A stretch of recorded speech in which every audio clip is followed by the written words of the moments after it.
Crazy Zamir. It's them, the Seekers of Galanti. It's this, Second Wake, episode 80. Yeah, it was 2 weeks off if you're tracking us on YouTube. If you are watching on YouTube, please consider following the channel. If you're already following, consider subscribing and doing that other crap. Or ringing, there's a bell icon. Don't bother ringing it. Tuesday nights, that's when I upload these. Actually, I'm going to be playing a game on Tuesday nights. Ooh, Daddy Haiti.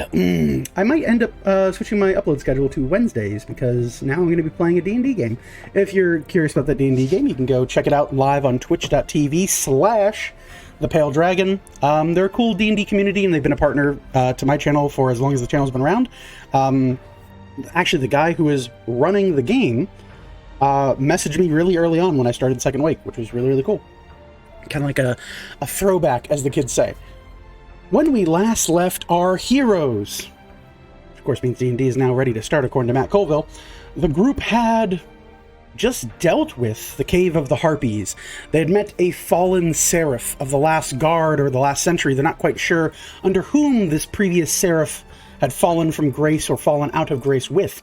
But one thing was for certain, they were corrupted, evil, conniving, and utilizing dark necromantic energies to form a ball of pure arcana through which diabolical intent was most assuredly assured.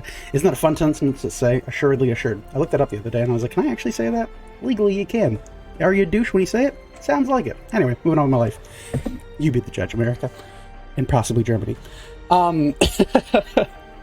After dispensing with this fallen seraph and their corrupted harpy minions, as well as two very, very pesky, evolving sorts of enemies that revealed themselves to be crafted from children, to say the least, or I'm not going to get into the political of it, what you define as a child here in America currently, but it could be different because really it does start at conception. We're not going to get into that completely, guys. We're just going to drop the ball on that one and move on with our day. They were fetuses. We're moving on. Thank you so much. Morgan killed one. She freaked out. You all were there. She lost the point of sanity. Wiping my hands of that one. All right. Cool. Thank you. We were all that. So, episode 79, just check it out. It's really creepy. I had a lot of fun with it. Thanks, bye.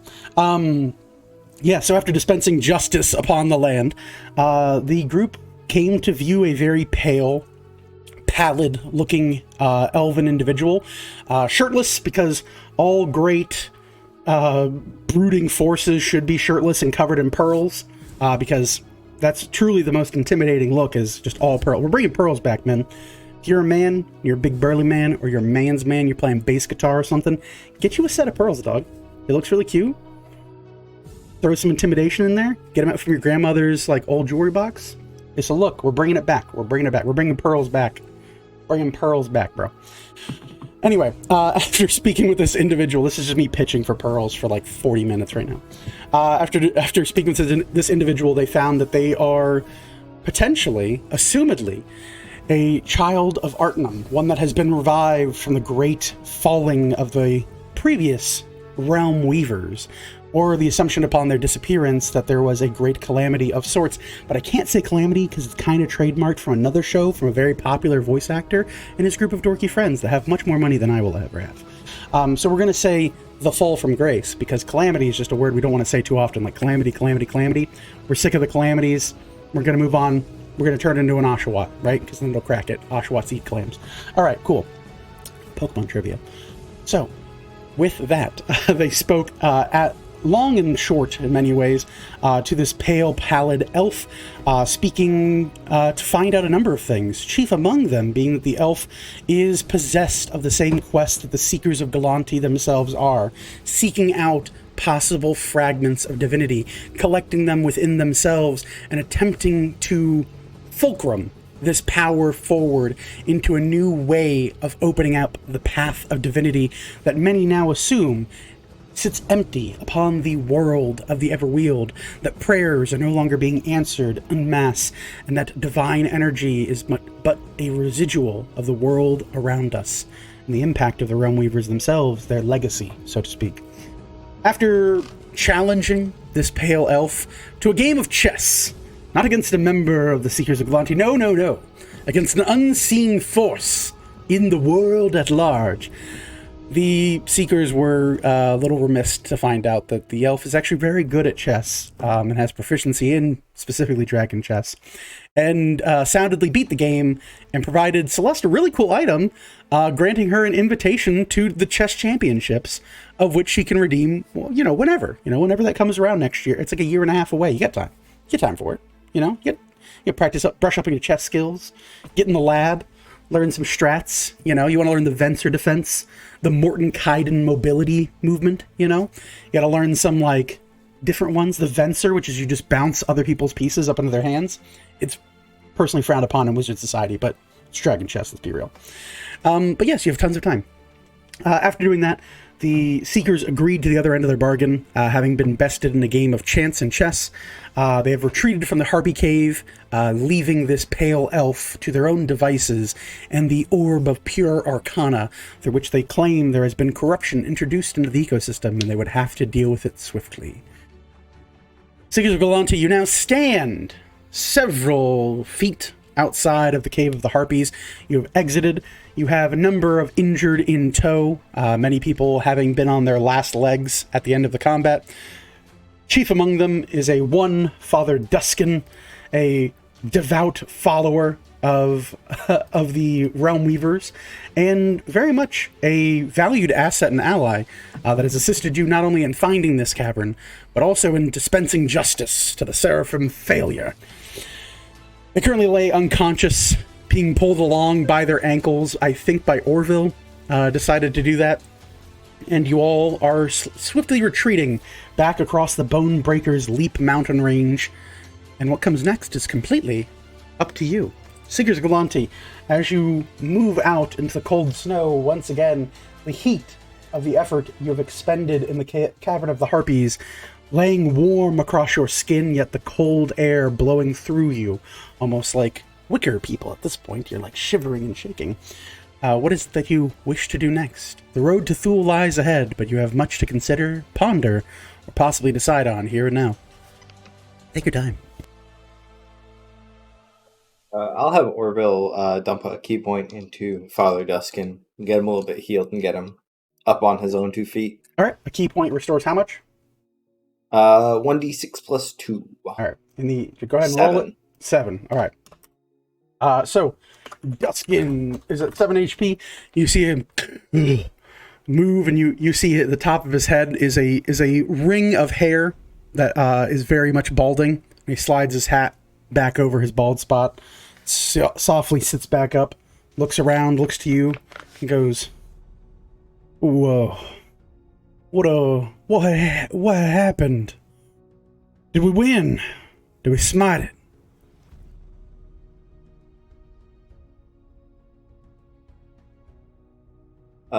The Harpies are dead, yes.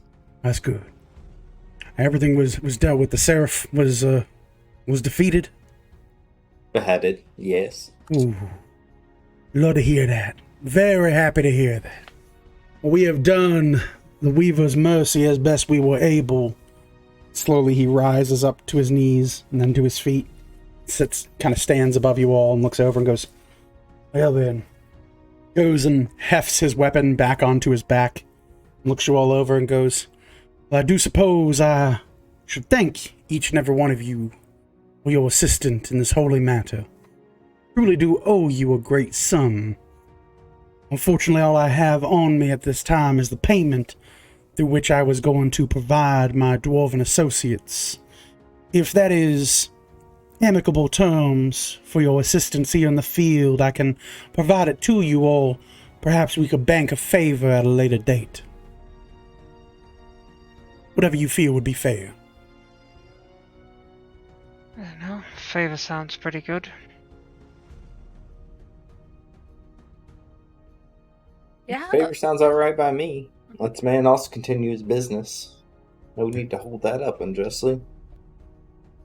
This is very true. The Weavers work in most mysterious of ways, and I will see that their justice and righteousness is brought across the lands. My journey will bring me far to the west, to which I hope to salvate many of the lost souls within the unfortunate falling of the stars. The whispered winds speak to me on high and say that there are many injured, and even more so corrupted by the temptations of the great devils of the Nine. And thus we will bring the wrath of the Weavers upon them.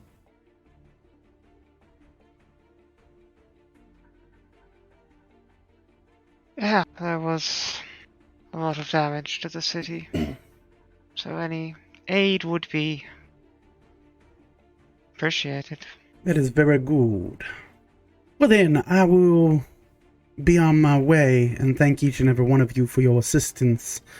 When you arrive in Thuul, if you require any services of a clergyman, there is a chicken sheet of a preacher known as Father Bahrain. He owes me a fair number of favors, shall we say. Should you speak that I am in your debt, he will do all he can to help you in Thuul. Do look fondly upon him, for his ways are, well, misguided from a good place. Thank you. And thank you as well. Looks upon the rest of the group. He goes, I did have, if you might enlighten me to a curiosity I have.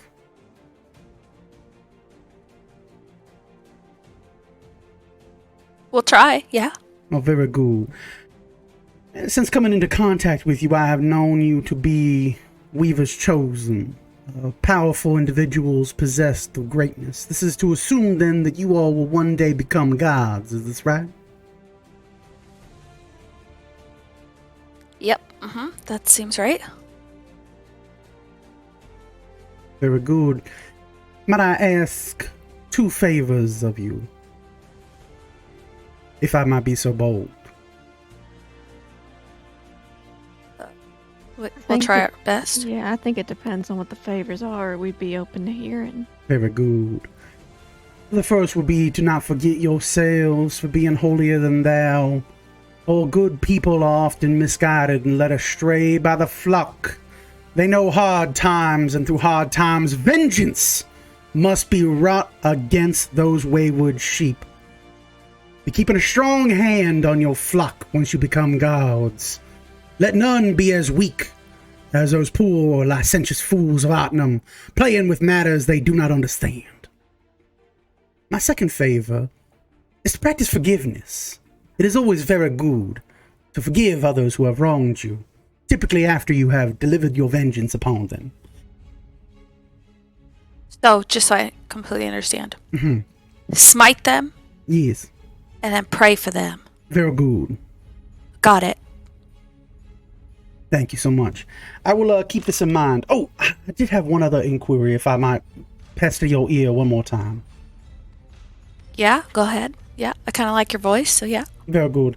There are, 2 of you young ladies wear a sigil upon your breasts that I have never seen in my lifetime, and I'm rather curious as to its origins. Seems to be a small bear of some sort. What might that be?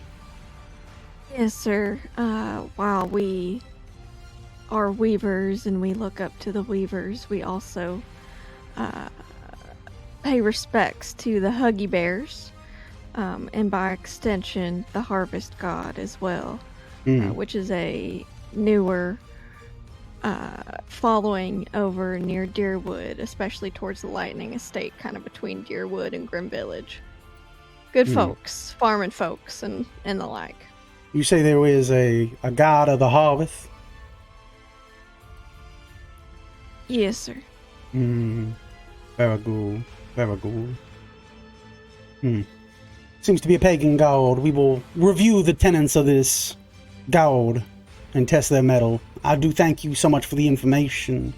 I will take in consideration, of course, that there are a number of powerful individuals that worship this following god.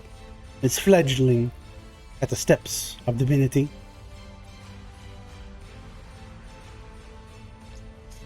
Somewhat, yes, I would say so. Mm-hmm. The most important tenet that we have is to hug with both arms. Be it tightly or loosely. Hugging is good and well, but there needs to be more than hugging in life. Sometimes you gotta hug someone right to death. Exactly. See, you could go hug them right to death or gentle enough to caress them to sleep. I'm rather curious in this new fledgling pagan god. I'll stop by it. You say it's on the way between the village and the city itself? Yes, sir. Yes, sir. Well, that is very good. I will have a look at it. Thank you so much. You're welcome.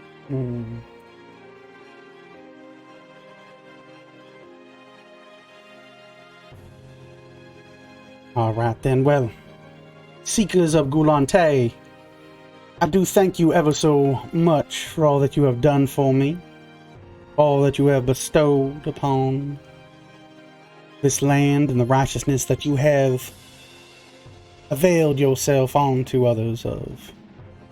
May the roads rise to meet you, and truly when you find yourself at a crossroads, you can turn yourself around and find the correct directions. That hard times will never know you, but you will deliver hard times onto your foes.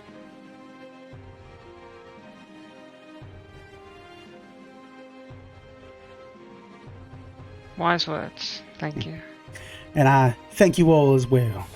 Weavers be with you. He'll turn with that, nod his head, and head off, heading to the west.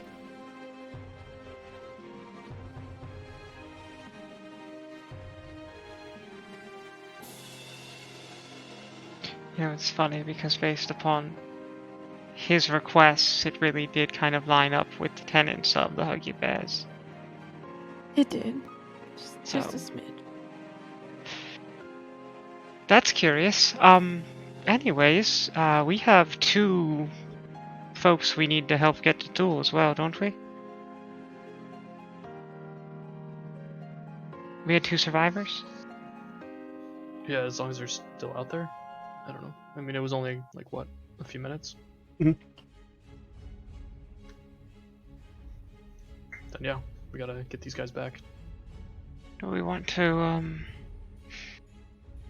maybe take a respite before hitting the road in case anything else comes upon it? Up to y'all. I can definitely throw a dome up just to protect all of us here. That's 1, 2, 3, 4, 5, 6, 7, 8. I have room for everyone except one person I can sit outside. at this time. I can give Jones a little something too if he's got to sit out here. We set up near the, carriage. We'll have the bear there as well. Certainly. You all begin trudging back through the snow. Down about 100 feet or so from your position as you're kind of moving through, you do see 2 barefoot, wearing like leather jerkin pants and just beat to shit humans who claim they are from Thuul. They're shivering under a snow-covered tree, and as they see you approach, they, hello, hey, how you doing? Yeah, We're let's... Yeah, let's make that down. We're gonna take a bit of a rest, fellas. Okay. You both are welcome inside this dome that I create. I just ask that you come stand nearby us. I am going to go ahead and give Jones. Let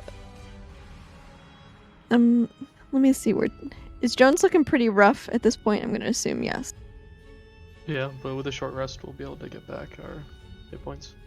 True. I just want to give you something just in case anything happens outside the dome. But I'm going to go ahead and drop 1d6 plus 2 into Jones as well. Use my last key point before the short rest. Yeah. And I'm going to do a 3rd level healing word as well. Go ahead and mark it off. An 11 for Jones on that. And And 7 for me. 18 total back to Jonesy. Alright. All right. So you will ritual summon your dome. Is that correct? Okay. Yep, we'll do You- 10 hit. Summon up the dome. 10 creatures can fit inside comfortably. The two shivering, beaten people from the cavern sit inside the dome and seem to shake. And even though it is temperate, still in there still is a cold as the ground is still melting inside of the dome. The snow still falling away. It takes time, first 10 minutes or so. If there's anything you guys want to do inside the dome, you may do so. Just note that it is still it's just not windy in the dome. It's temperate.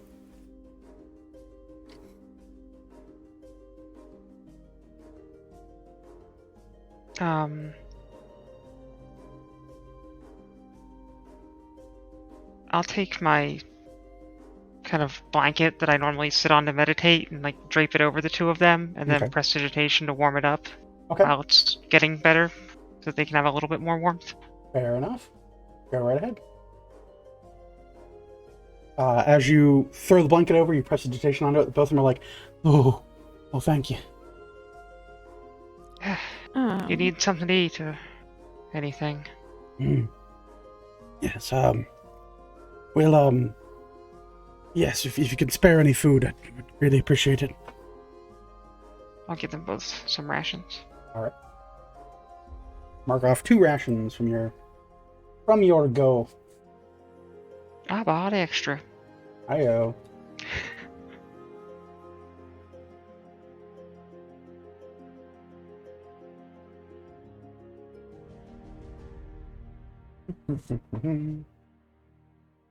All right. Past that, you guys are free to take a short rest if you are so inclined. Mark off hit dice, things of that sort. The only person outside the dome is Kobold Jones. Is that correct? That's right. Kobold Jones, as you were the only one not 100% safe from the elements. During your short rest, I do need you to make me a Constitution saving throw, but then put your dice back down because I saw that the world's worst DBD player redeemed that you should get a nat 20 for this. So, you not only feel super great, you feel extraordinarily great. You lean up against a tree, Fonzie style. The wind blows, the snow rains down. Doesn't bother you anyway. Full Elsa mode. The cold has never bothered you. I go ahead and flick out some sunglasses. And Yeah. put them on so I can see better with the. Yeah, because Like you're too hot right now. You need to be a little cool. You put sunglasses on to keep cool. I get you. Yeah, of course. Exactly. Of course. Brilliant. I'll check. Math checks out. Look at that. First redeem already. 30,000 points to not have to deal with the coldness of winter.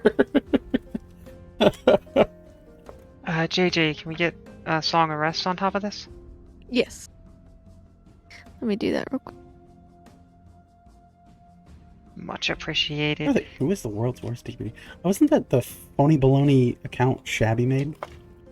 Shabby, stop using bot accounts. What the hell's wrong with you? I just thought about that. I'm like, who is that? He's as cool as a penguin, literally what Shabby posted. Oh, you penguin. Let me roll that d6 for you.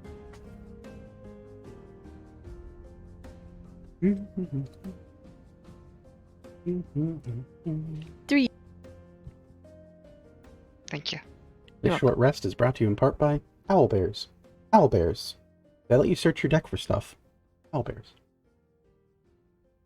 My whole bear deck almost in. Oh, what's that? It's disappearing. Is that a slod? What's that? It's an owl bear, but. Oh, it is an owl bear. Back rather in- Look at you with an owl bear. I have a regular bear. Fires. It's a bear. I'll say hoot growl after I hear the word owl bears now. Oh, hoot growl? Yeah. Owl bears. Hoot growl.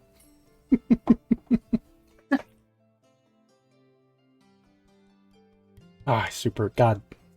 In Fantasy High, so good. Oh, it's painful. Just don't do it with a phoenix. It burns my paramour. Alright, sorry. Go watch Fantasy High, it's really good. It's actually the Bring- quote that I know from it, because just of clips on a website that we post to. Sometimes it's just like, you need to watch more little clips of Brandon Lee Mulligan. Oh, you should always be watching more clips of Brandon Lee Mulligan. And when you think you shouldn't watch clips of Brandon, you should watch more clips of Brandon Lee Mulligan. When you're like, I'm kind of sick of Brandon Lee Mulligan, you just watch more Brandon Lee Mulligan. Shut up. You shut your K-Cole, and you fill it with almonds. Hey, Green, when we were leaving the cave, didn't that guy give us a big bag of stuff? Yeah, he gave you a duffel. I think I have that, right? Or do okay. You might. I guess I'll root through it a bit. Okay. While we're out there. Sure. Rooting through it, you unzipper the duffel and open it up. Inside is a ton of loose coinage. It's primarily silvers and coppers for the most part. Seems to be like most of what was kind of like of any value from many of the sacrificed people. You do look in there though. You find a number of like strange looking objects and items. There is an old kind of like very brilliant looking helmet that sits in there. You are raised by dwarves. I feel like you would know what this is, but I'm going to make you roll for it. Give me either history, insight, or you could trust me in this one, and you could roll dwarf. D20 plus your dwarf stat. Ooh. Well, according to the dwarf from the armor, that's really low. Yeah, it is pretty low. My insight's very high, so I'll do insight. Oh. I'm not gonna trust you. I'm definitely not going to trust you. That's because if you're a real dwarf, you'd roll dwarf. Got him again. Even now, I haunt your ass. That's going to be a 15. Oh, 15 for elven insight. Instead of rolling dwarf. Good job. Good job. 15, you note that this helmet is made entirely out of mithril. It is a thin, lightweight material. It shines brilliantly in the light. There is almost a glimmer that dances across it. And you note that while there are plates that go to either side, the inside of it is mithril links. So it's actually like a chainmail on the inside of the helmet that's reinforced the metal plating on the outside. It seems very ornately done, and it bears the sigil on the crest of the helmet of 2 crossed hammers that are both pointed downward. Okay. And do I have any idea of what that could be? With a 15, yeah, you'd probably know it to be one of the likely lesser houses of Iskander. More than likely, someone who belongs to a dwarven house had this commissioned, and the crossed hammers are likely a family. You don't know it of the families that you worked with back in your day, but you do recognize the heraldry is likely that of a dwarven family. Okay. Also in the bag, you find a kind of curved looking metallic staff. It is no bigger than a forearm from elbow to wrist, so more like a rod almost in that sense than a staff really, but the curled nature of it does extend it a little bit past in either direction. You look in the center of it, and there is a piece of amber that has been forged into the center of these kind of curling bits of metal that have been twisted on end. You're not quite sure what it is, but as you kind of like touch across it, it feels warm to the touch, like a heat that radiates off of it. Past that, you do note there is a weird sort of metal disc in the bag. It's bigger than a coin. It's about the size of like a coaster. And it has that same strange marking of 2 crossed hammers on the other side of it. But as you look about it, it's like, again, coaster sized, right? But then as you turn it on its side, each of the plates that make it up it makes it thick. It's probably like the size of like we'll say it's about the thickness of a Chamber of Secrets book, because I know you have that somewhere in your apartment, because I know who you're with. Oh, it's the other twin. The other twin's a Harry Potter nerd. No, but I understand the reference. Yeah. It's thick enough. For as thick as it is also very, very light, and strangely so. You assume that there are parts of it that are likely made out of mithril as well. Mithril. The last thing that you see in the bag is a pair of boots, and that's it. And they just seem very well made, oiled, clean. They look like you just open them fresh out of the ye old Nike shop. And they're just very nice. Do they have bees on them? They don't have bees on them, no. As you investigate them and look them over, they do have small lightning bolts on the heels. Well, I know who those go for.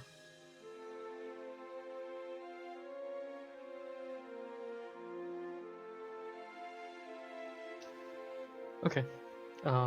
That's good. I'll let Morgan count the money. All right. Tosses the bag in the dome. Morgan's like, and 1 copper, 2 copper, 3 copper, No, 4 wait. copper, 5 copper. Oh, wait till we all get back on the train, the bear train. The bear train, fair enough. I just say that she doesn't need to count it by hand. She probably knows it by weight, but she just likes doing it by hand because it feels good, you know?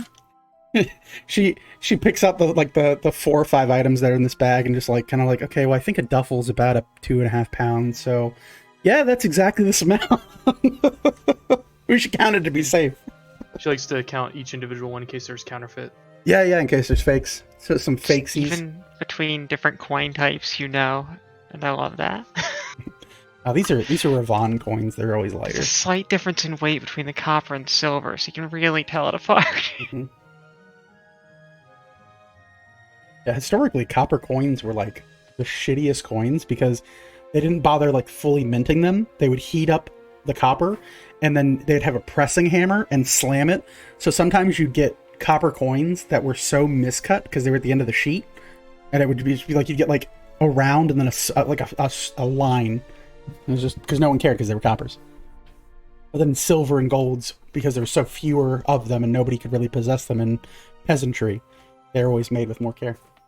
Fun history fact of the day, folks. Ding, ding, ding, ding, ding, ding, ding. You also would break up pieces of silver later on, which is kind of funny. Crack them into 8 pieces. It's a science fact, I guess. I don't know, history fact. Anyway. Wouldn't they get like really sharp at that point? Oh yeah, it was bad. You used to have I think it was Civil War. They also cracked silver into pieces, and they would carry pieces of metal in their pocket. And later on, they would load their muskets with it, and oftentimes it would explode because they'd have pointed pieces in various different directions, but they wouldn't have bullets, so they would shove pieces of silver. It's really funny. Our Just ancestors. imagining the Pirates of the Caribbean load the cannons with anything scene. Yeah, just fucking forks, Just whatever. dump some silverware, some broken coins in there. Yep, whatever you need. All right, so with that, you guys' short rest good? Everyone good on rolling hit dice? Got your song you're resting? All right. Hour passes. You may expunge the dome if you so wish. Your 2 human individuals are both feeling warmer, but you note that their wounds don't really seem to heal as quickly as you all. You attribute this to your hard lives of adventurers and the fact that you likely still have hit dice. Whereas even when you bandage their bleeding wounds, they are still like bleeding through the bandage. They're healed and bandaged, not going to bleed out or die, but there definitely is that like natural recovery is missing from these folks. They're just so beat down and exhausted, and there's too many other things wrong with them. Yes. Where to next, Seekers? Back to the cart? Yes, I believe so. Back to the bear cart. Everyone going to the bear cart. The bear cart. The cart for Shotgun. bears. Oh, called shotgun. Okay, so you get on the turret because you're called shotgun, right? Can't call shotgun until you see it. You can't call shotgun until you see it, duh. Shotgun no challenge. Oh my god.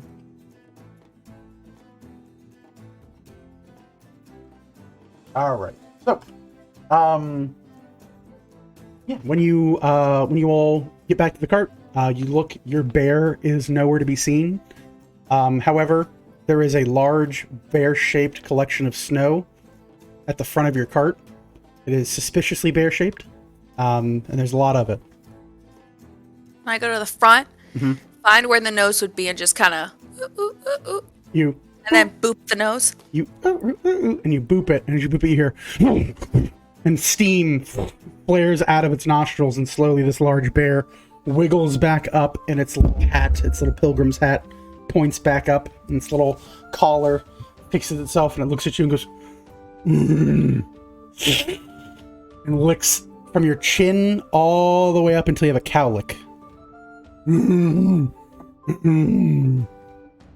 Those boops are my favorite too. Okay, you ready to go? And stomp. Wiggle its big furry ass that's now covered in snow. I'm gonna try and like just shovel the snow off to help. Yeah, you pat it off, but there's a lot of fur. It's tons of fur. Tonnage, as they say. Actually, I think a bear is a half ton. How much do bears weigh? It's a lot. They weigh very much. Oh my god. That's a joke. Welcome, kids. Back in our day, we would make puns because we weren't funny enough for real jokes. Those were simple, easy. That's all you need back in the day. Just a pun to get you going. A little pun in the sun. Alright. You will climb into the cart. Celeste beckons the bear to continue the journey. Bears are heavy. Bears are real heavy. Like, bears are immaculate. Like, they are known for being heavy. Well, is our bear Grizzlies top a out. boy or a girl? Because that depends on the weight too. If it's a boy, it can weigh up to 600 pounds. Grizzlies top out at like 1,300 from what I'm Yeah, seeing. Yeah. Oh, I put in grizzly and it says mass 600 pounds. And then it said that's for a male, and then for female, 290 to 440 pounds. Ooh. Yeah, very small for grizzly bears. Yeah. the brown bears are the bigger, which is the grizzly, which are 3 to 8 or 4 to 12. Bear facts. Polar bears are almost Bear awesome. facts.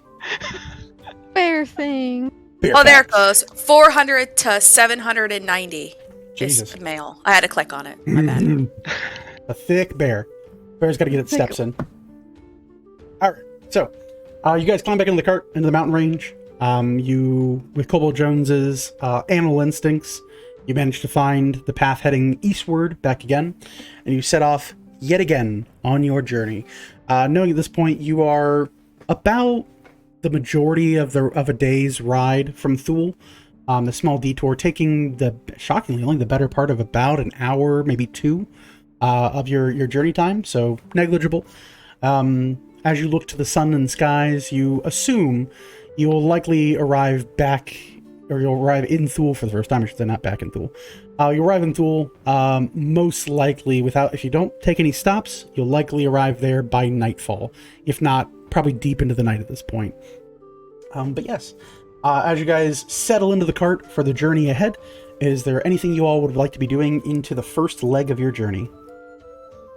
Yeah, I'd like to give the coins to Morgan. Okay. And then I'd also like to show the items to everybody else. And before we go putting this stuff on or using it, maybe we could get a sniff check from someone. I don't really want to put on cursed stuff again if I can help it. Oh I yeah, got watch you. out for cursed boots. I hear cursed boots are a thing now. Check them for teeth. Maybe Well, stick a stick in there or something. If they can give you bunions, I'll be fine. What do you got? I'll pull up the circlet and see if any of these show as magical. You pull up the circlet. Each of the items that are in this bag are in fact magical items. They all radiate with various forms of Ooh, this is actually a fun one. So they all radiate with various forms of arcana, except for the helmet and the disc. They strangely do not radiate arcana. It's weird. No. But they're okay. But you get. Do I still learn their names from the device? Yes. Hey, yeah, you do. You do get to see the names. I forgot about that. Hell yeah. Okay, so the staff is a staff of warming. It functions the same as a staff of warming as found in the Exandria item guide from Critical Role. It is a staff that when you hold it in your hands, it warms your hands. It's a nice little hand warmer. Let's see if I can pull up the full stats. So yes. It's a magical item. It looks about 3-4 feet long, stem in the middle, 2 pieces joined, piece of amber in the middle. Whenever you hold it, you gain resistance to natural cold, and your hands are warmed. So it gives you a warming effect for winter. Likely like a little snap stick you can put in your pockets. Very neat one. The boots are boots of speed, is what they register as their names. Specifically, they are known as Lightning Heels, is their official name for Iskander Smiths. They make you go as fast as lightning. Not really, but it's a branding thing. But they are the same thing you will find as boots of speed in the regular world. The helmet is a helm of shield command. And the disc is considered to be a telekinetic shield.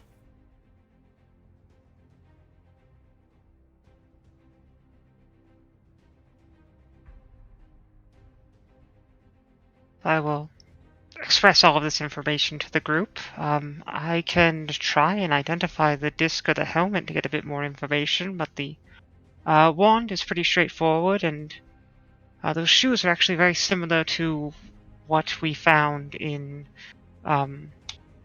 TT's closet. Although you might get into a branding disagreement with these folks up in Iskander, JJ. Oh, yeah, maybe. But yeah, I'll take a bit of time. I guess that's what I'll do in my travel time then to start, is to try and identify the disc and the helmet. Okay, very good. Easy enough to do. Pull up. Give the hand warmer to the boys that we found and the have two. them trade off back and forth. They both. Oh. I hand it over. Ooh. Like, you're hogging the rod. But it's long enough to get. Try putting it on your neck. Try putting it on your neck. Ooh, yeah, put it on my neck. Oh, and they're start rubbing themselves with the rod. You know how it goes. Anyway, sorry. Oh, it's getting lurid back there. Getting weird. There's some Not steam. try putting it in your pants, man. We don't have time for all that. You turn, and Bartholomew is the one who's like, but, oh, okay. No, that's probably smart. Probably some burns down there or something. That'd be really bad. I just was curious for science reasons. It's purely science reasons, of course. Arcane reasons, not science. That's how you check magic items, I'm pretty sure. Put them in your pants. Put them in your pants. Ancient elf trick. Good. Of course. You will cast Identify. You'll try to identify the helmet and the small diskette. Yeah. Let me see here so I can pull this up here.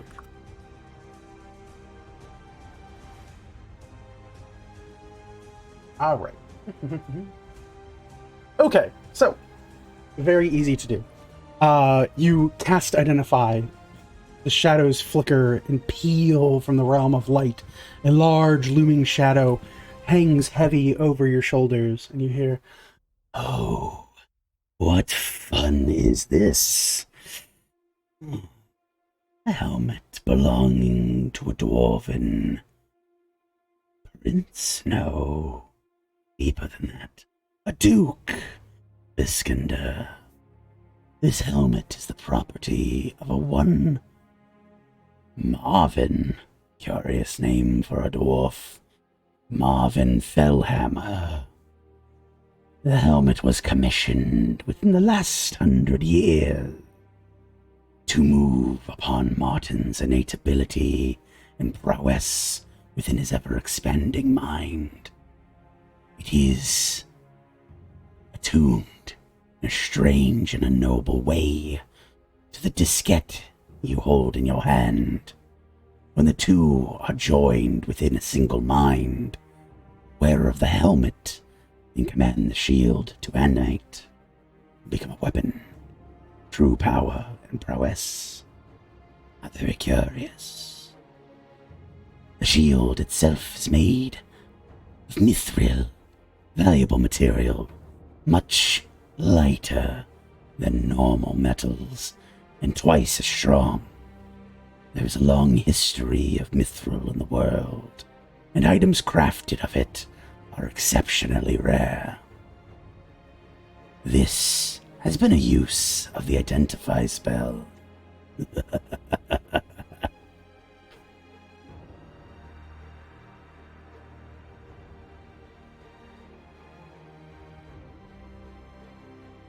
Huh. So these two are kind of a pair. That will explain the functionality of it, effectively. Does it require, as attuning to one, attuning to both, or what's the kind of rules on that? You know the helmet likely or does require attunement. The diskette is attuned to the helmet. Okay. So the helmet lets you activate the shield. Okay. Pretty neat. Can I do a history check on Fellhammer? Sure, go right ahead.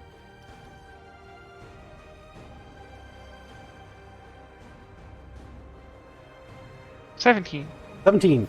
Not known within the elven circles or the lineages of dwarven nobility, but many in the realm have heard the name Fellhammer before. It is a dwarven house of Iskander that is now a lesser house. Previously one of the great houses of Iskander, it fell to ruin after it gained its namesake. Previously, it was Holyhammer. Fellhammer became their new family name after the matriarch of the family was found consorting with demons from the Nine Hells, through which the firstborn son of the Fellhammers was said to strike down with great fury and furious anger those who oppose their family's birthrights.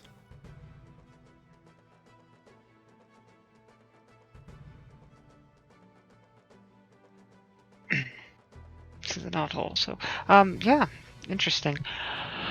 But yes, animated shield uses a weapon. Could be handy for either of you.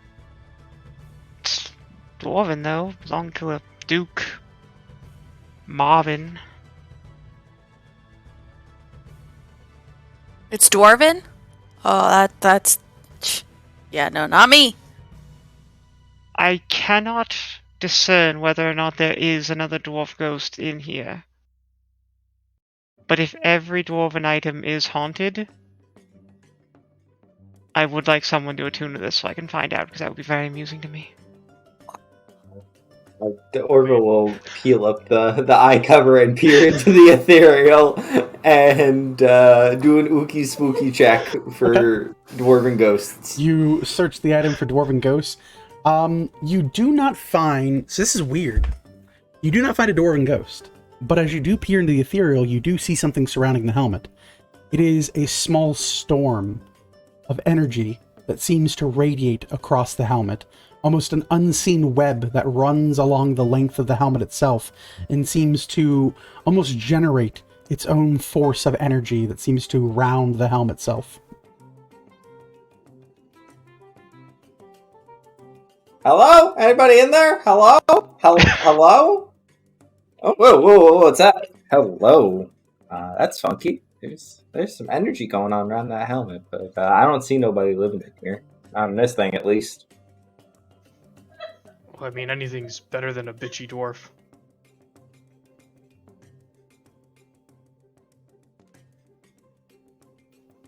Well, I mean, I lost my prize battle axe, so if it's a weapon and it's dwarven, then I guess I'll try it on. Listen, I don't think any of us on. object to you having it, but just do me a favor and don't be reckless with this, you know? Because I feel like the last two things... Now, I'm a little butthurt about the wand. I'm not gonna lie to you. You know, it made me big, and now I'm small. I Or mean, just normal. I still have this acorn if you want it. Like, I'll hold the acorn, and then what does it do? It creates like a little beast guy that will fight for you. I think last time it was used, he was a crocodile in a cut-off denim vest. It took me a second, I'm the DM.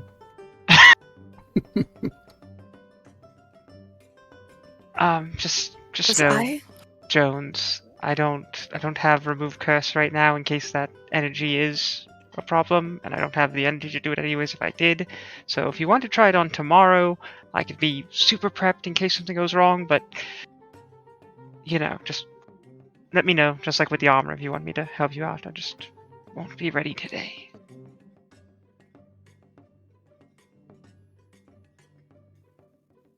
Yeah, that's a pretty fair point. I'll go ahead and put the helmet on. You put the helmet. You push the helmet down. You realize it's meant for a dwarven head, not a kobold head. But shockingly, as you slide it down, it seems to move, and the metal seems to conform to the sides of your head. It sits in place a little strangely, but honestly is very comfortable. And as it kind of touches down the top part of the dome, now touching against the upper part of your head, you feel a kind of bursting of energy erupt into your mind and very much seem to fortify your very body. You're attuning to it over the course of the next hour? Yeah. All right. And I don't think it matters, but I am telepathetic. Telepathetic. Ah, Yeah. dang it. That's fine. That's fine. I got the mind powers already. You explode. Okay, got it. It says here if you're telepathic, you explode. But yeah, you are a budding telepath, which is kind of interesting. So you place this helmet upon your head. You attune to it over the next hour or so. Slowly, you allow its magics to wash over your biochemistry, and you become attuned to this technically not magical item, which is very weird because of the way it's ruled. In doing so, get your pen ready because you have a few things that are happening to you right now. Firstly, you gain resistance to psychic damage. Where's this hair coming from? Where's this hair Again. coming from? Again! You gain resistance to psychic damage.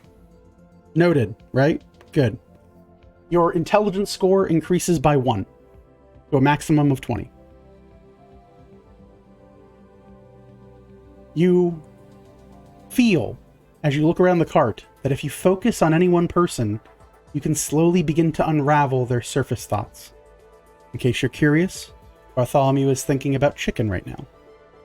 And really just like, I should have, there's a nice lemon pepper chicken I could have had back at the village. Oh, Coble Jones is looking at me.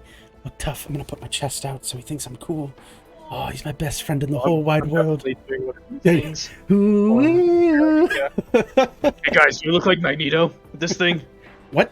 Who? A who? Who is He's like a magic guy who does magnets. Fair enough. History check on me. Sure, go right ahead. Sleight of hand check to make it look like this this ingot that I'm throwing out of my bag is going on its own and not me throwing it. Ooh. 27 on Magneto. 27. There was a wizard way back in Wizard College. It was like, I'm going to be a wizard of magnets. And you're like, you're stupid. Magnets don't even... No one knows how magnets work, dipshit. I'm going to be a necromancer like a real person. Like, you will rule the day. I will be a master of magnetism. And then you were like, you can't even magnetize a woman. And then he was like, oh, fuck. And then left. Oh god, yeah, he was whiny. Just dropped out. I'll show you. Yeah, got kicked out of wizard school for trying to be a magical wizard. Gave up magic, but now has a harem. Yep. So, the diskette, as you focus in on it, you note that it has 3 modes. 3 whole modes. Okay? The first is, yes, an animated shield mode. As a bonus action on your turn, you can cause it to animate. It leaps into the air, hovers in your space to protect you as if you are wielding it, leaving your hands free, so you can have both hands free.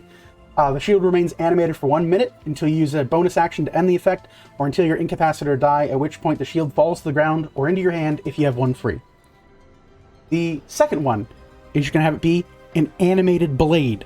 By focusing your mental energy onto it, as a bonus action the same way, same thing, 1 minute, you can have it turn into a bladed disc that you can then attack with of up to 60 feet away. The disc deals 1d10 slashing damage, which is magical, has a base magical bonus of +2, and uses your intelligence score to make your attack rolls and damage modifiers too. And it has to use the intelligence, right? I couldn't. Correct, yeah. You don't ever actually use your hands. You use your mind! My mind's very strong, so that's perfect. Yeah, you're good. And the third one is called the animated platform. By spending a bonus action, you can cause it to expand, and if you put your feet upon it, it will lock them in place, and you gain a fly speed of 60 feet for 1 minute.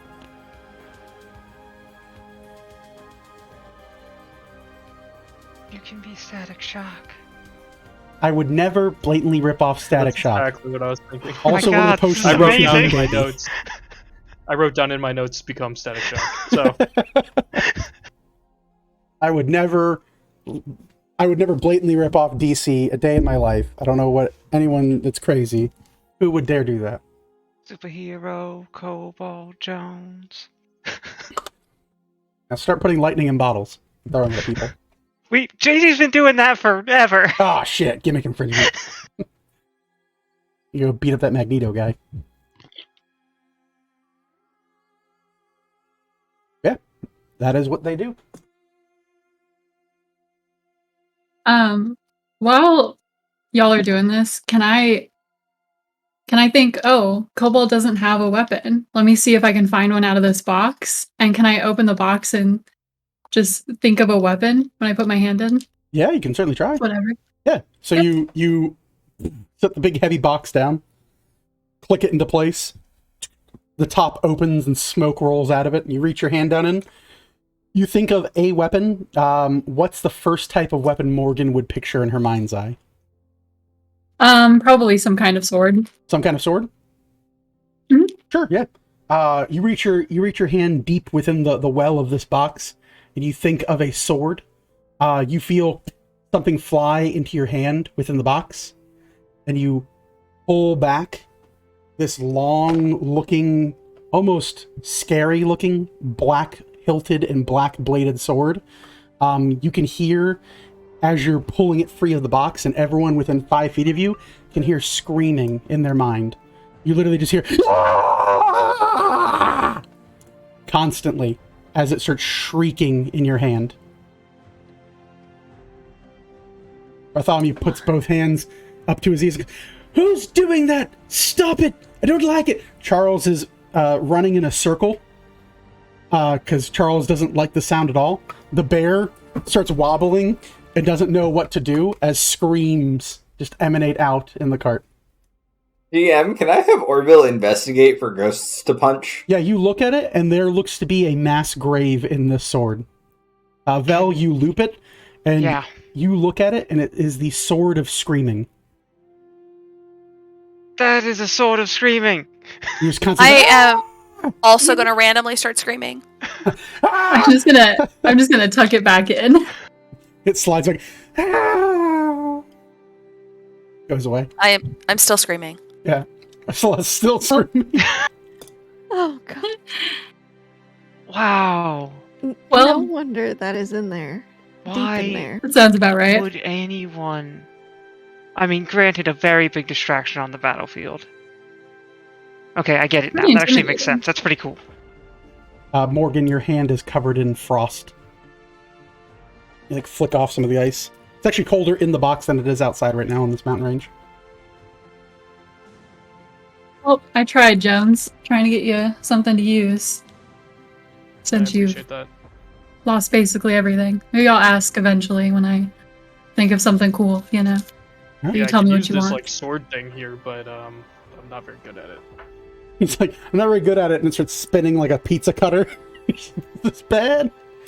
And it starts coming towards me. Ah! Yeah, you watch when it's a shield, it flicks out, and then it rotates further to go to attack mode, and there's blades at the end of it. It gets scary looking. But yeah, you'll definitely F yourself up on that thing more than once.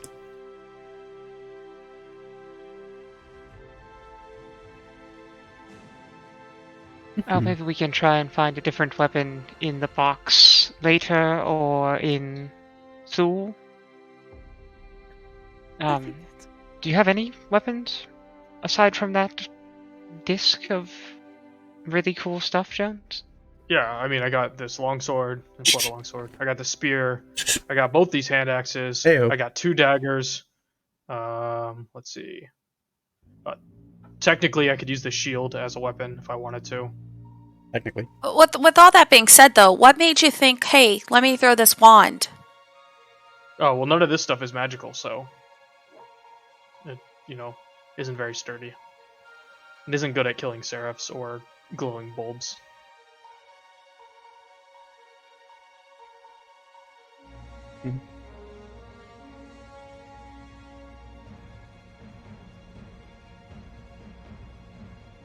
At least we know for the future not to throw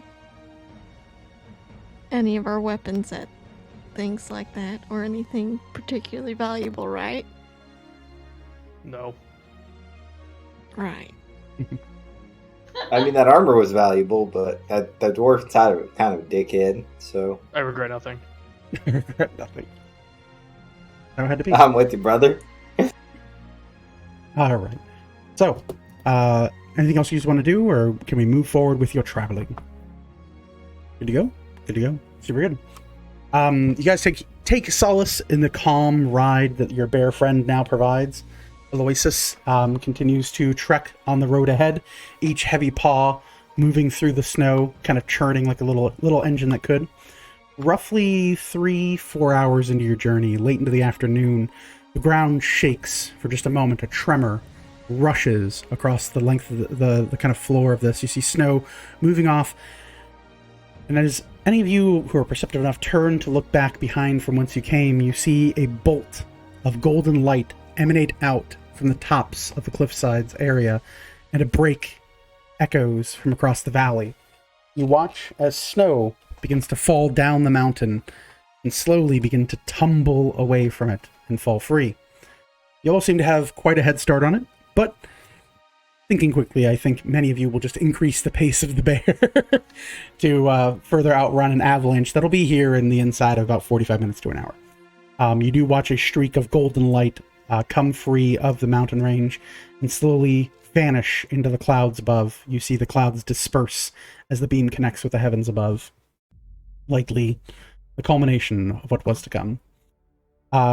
Moving right along throughout the evening portion of your traveling, I do need someone to please roll a d12, and I need someone else to roll a d100. And on the d12? Okay, 10 on the d12, got it. You're the 100? Whoever wants to roll 100 can certainly do it. And it's a 64. Nice, almost good. 5 off. Let's see here. Very much so. You all travel far into the late afternoon. You said you got a 10 on the top dice, right? Yes. Okay, so I'm on the right chart. You travel late into the afternoon. You begin to come to the kind of the rising peaks of Bonebreaker's Leap. You can certainly see the valley below into an open grassland that extends out past this. A number of hikers are lining up on the path that you are now traversing across, and it seems that many people are making ready for tomorrow to climb and look across Bonebreaker's Leap. It seems to be a rather popular spot.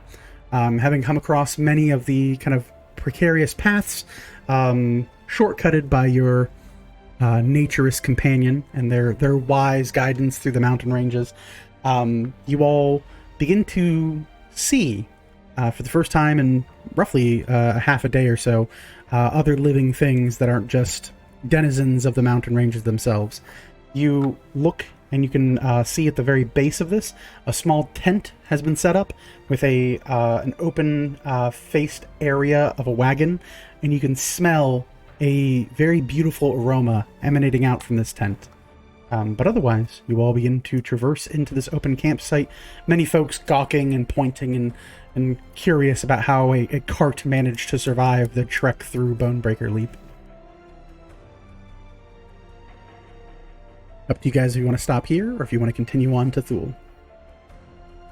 There's the question, do we want to arrive at Thuul at the early evening, or do we want to rest here and then get to Thuul in the morning?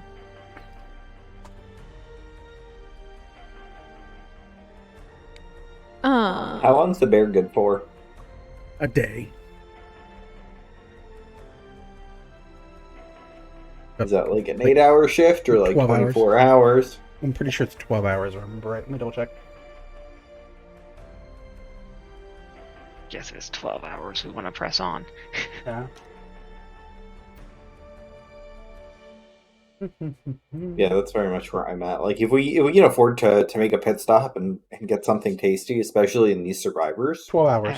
Just haven't had anything. Yeah. I'd like it, but if it's not feasible to make it to Thuul and then make it back, or to make it to Thuul and make the pit stop as well, then we'll forget. I'm in favor of foregoing the pit stop. Yeah, it is a 12-hour trek with the bear, after which it cannot be used again for a pair of days. What would we approximately be at this point? Roughly so. You guys are probably edging in on about 10-ish hours that it's been traveling. Okay. It carried you halfway up the mountain, and now it's primarily down the mountain completely. Yeah. It likely can take you a bit further before petering out likely right before you get to Thuul. Sounds like no would- stops then. Yeah, I'd rather get to Thuul, especially if we have two folks that need to get back and are just normal folks. Do we have any other means? Good to go? Probably not. Yep, onward. You all press forward, moving through the camp area, many people hailing and wishing you well. Some folks run alongside the cart. You look and you can see a rather curious-looking individual of kind of like a goat half down, satyr of some type, kind of like hopping with a heavy backpack, and looks to your cart and goes, "You there? Question for you. How were the mountains? Were they treacherous? Do you have advice for someone attempting the journey?" Don't. Just There's a lot less harpies. Harpies. Oh, okay. Yep, we killed most of them. Like eventually, the bear outpaces the satyr. It's like, all right, thank you. Ah, Stay There was warm. an avalanche. Be careful about that. ah. Hey guys, I heard there was an elf. All right, so you travel on for another 2 hours or so from the edge of Bonebreaker's Leap. Night has fallen at this point. The stars begin to come out. The further you get in miles away from the edge of Bonebreaker's Leap, the warmer and more temperate it begins. Very soon, you all find yourselves amid a road clouded in heavy-set fogs and this odd, almost warmth and smell. There's like this almost jasmine-like lilac and lavender smell that seems to emanate out in the surrounding areas around Thuul. Eventually, the town comes into view, and you see this beautiful kind of sink in the earth down towards a magnificent city. The hills themselves kind of giving way to a jewel sat upon a heavy, almost, I hate to say like pit, because it is what it is, but a grove that has been sunken into the earth some several miles down, where you can see a myriad of various trees and forestry that emanates out. Predominantly standing head and shoulders above the other trees, and even taller than the city of Thuul itself, is a massive tree clad in bright pink flowers. The city itself seems to be made of beautiful constructed stone, glorious looking roofs clad in various forms of both thatch and leather, and there is an ornate, almost understanding of this place. There is a calmness, a serenity that emanates from the area itself, and truly there is a peacefulness in the town. As you come into view of it, just as you get to the top of the hill, your bear turns and looks at you, Celeste, and shrinks down, flies into your hand. The cart tips down forward, the wheels lock, and you all begin to careen down the hill towards Thuul without a bear. What would you like to do? Try to Spider-Man stop it. Jump out in front of it. You jump out in front of, give me an athletics check as you jump in front of a caravanning cart. I'm gonna kiss the little bear on the nose and say, "Thanks, bud." Oh, That is a 15. 15. You throw yourself in front of the cart, grab both ends as it begins to throw itself down the hill. You slam both feet into the ground and it begins to tear down, shaking the entire way through as you go down the hill. In doing so, you finally find a rock and slam the edge of your boot heavy into it. You flex as best as you're able. Give me a Constitution saving throw.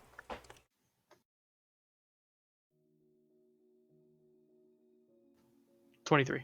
23. You grit your teeth, you feel the cart slam into your back, you dig deep as best you're able to and slow the cart to a stop.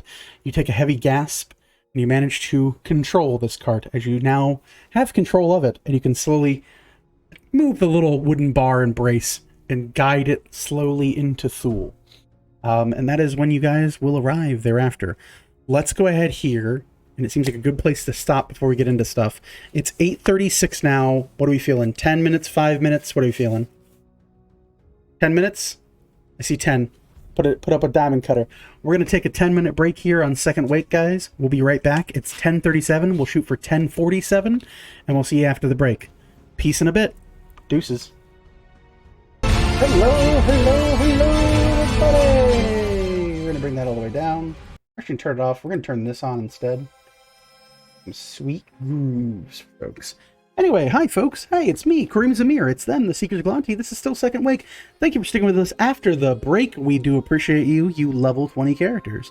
As always, if you can't make it throughout the rest of the night, no big deal, no big whoop, no big hoop-de-hoop. Feel free to check us out on YouTube. It is youtube.com/ a bunch of letters and numbers. Just search Second Wake D&D. We show up that way. If you type Second Wake, we are on the first page, but we're like 9th or 10th down, so you gotta scroll a bit. A lot of Jesus stuff first. Gotta get that stuff out. Find your real religion, which is D&D, with us. All right then, folks. When we left the Seekers of Galanti, they had begun their journey to Thuul and the Sunken Gardens, a beautiful, mysterious land through which, well, they are now arriving. I also have. Where did it go? I want to find it, please. There it is. Boop, boop. This. You look as the fog of the Sunken Gardens rolls over the small, mist-born city of Thuul. Lights and torches have now been lit, and truthfully, the sun begins to peel across the horizons. While even though the sun does fall and the darkness fully envelops this new, beautiful city, you note that truthfully, the light doesn't truly avail itself of the majority of the area. Instead, it does seem like this area is in a bit of a state of perpetual, almost twilight in a sorts, just because of the amount of fog coverage and serene area of the surrounding portions.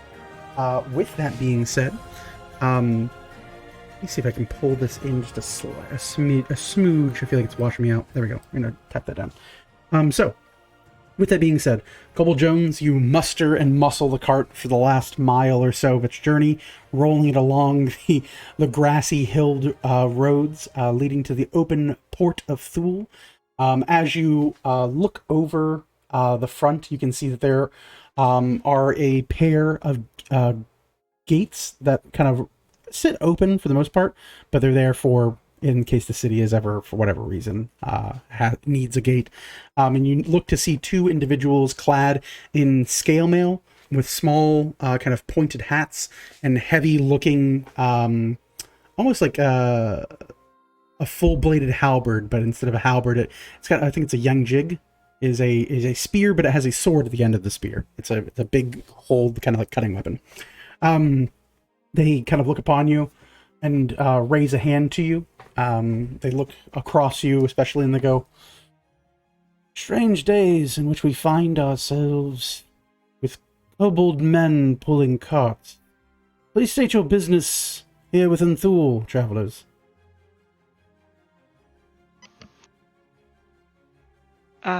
Yes, we have a couple folks from here that we rescued from up in the mountains, and we're hoping to meet up with an old friend here.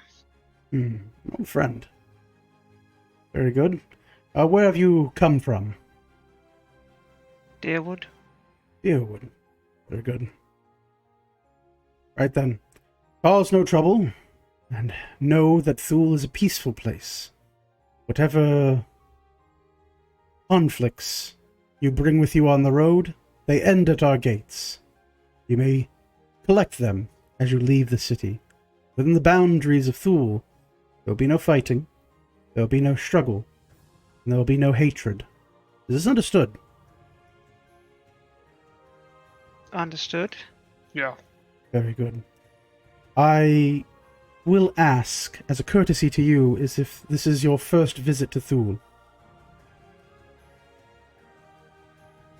Yeah, this is my first time. This is my first time. Yeah. Very good. Then I Hey, would... insight check that out of Celeste. Sure, go right ahead.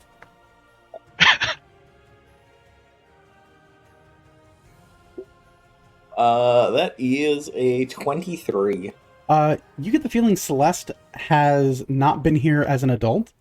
But there is likely something she remembers from here, in that the city she is from is considered to be the sister city to Thuul, as both are kind of a gardening type of like mountain ranging town.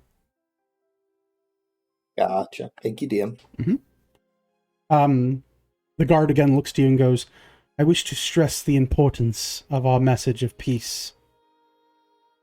Under the protection of the Garden Grove, there can be no conflict in Thuul. Should there be such, the ramifications will be swift and brutal, and we give you this warning only once.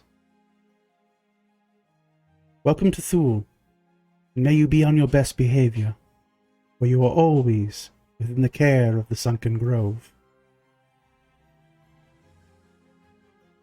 Thank you. Might I ask, who currently rules Thuul? The ruler of Thuul? Yes. It is the Garden Speaker.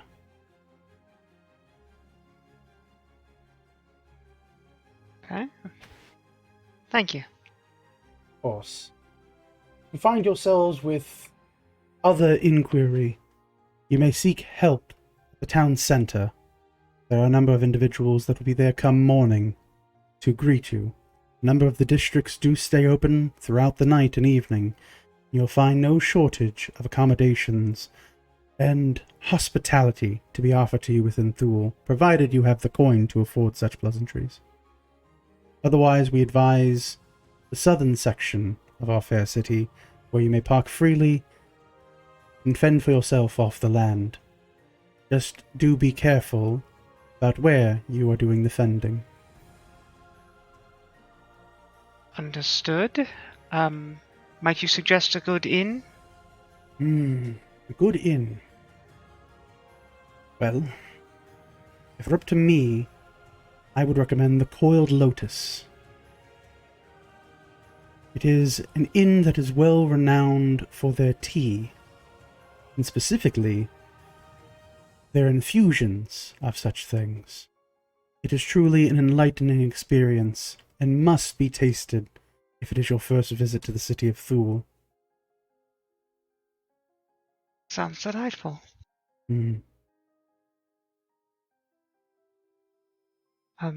Before we head in, I'll turn to the guys, and is there somewhere in particular we can take you?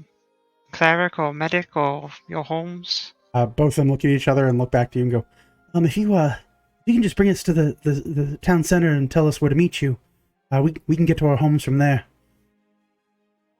All right. We can't thank you enough for all that you've done for us.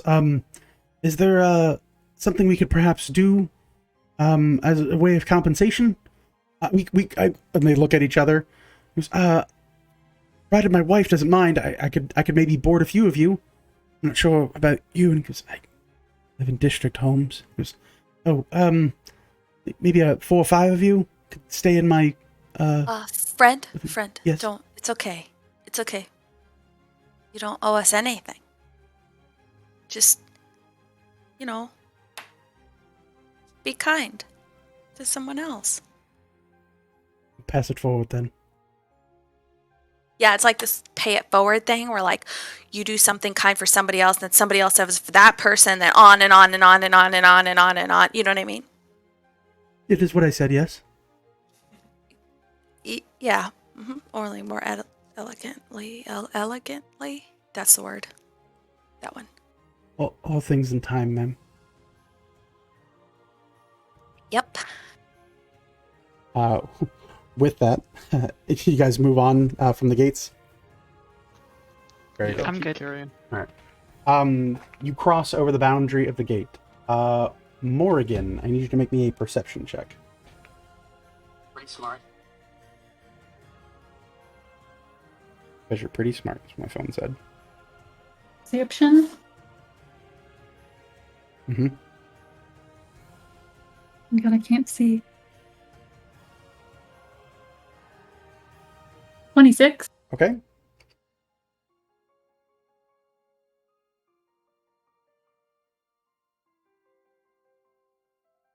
1 second.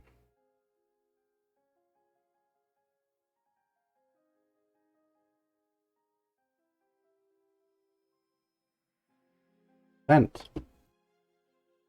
You'll pass into the city. As you do so, you look and you can see a heavy cloud of fog washing over various lights, lantern lights that emanate throughout the streets and the various effigies within the city of Thuul. You can see that while the day has fallen to night, the city is no less or no more busy. It seems that everyone continues to wander the various streets, and while these fog-covered streets are precarious, especially for most folks that are likely new to it, it seems as if the people here have grown very accustomed to the lack of vision, and all seem to move with purpose, but not swiftly so. They all seem to move exactly at a trained pace, as to avoid colliding with other folks or things of that sort. Couple Jones, there are a number of instances where you have to stop the cart and go, and like slowly waddle to one side or the other side to try and get the cart around slower moving pedestrians. But it seems here as if truly there are no cares in the world left within Thuul, and the people here seem almost eerily calm in a sense. You arrive in the town center. Both folks hop free from the back of the cart. They both thank you, and they hand back over your rod of warmth to the group. They look you all over and go, we heard your name be spoke as seekers from the priest. Is that who you are? Aye, the Seekers of Galanti. Seekers of Galanti. The name seems familiar, but I can't put a finger on it. We will tell your tale, and thank you so much for all that you've done. There will not be a soul in Thuul who does not know of the honorable nature of the Seekers of Galanti.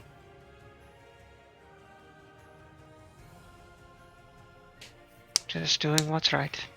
Very good. All right, thanks, man.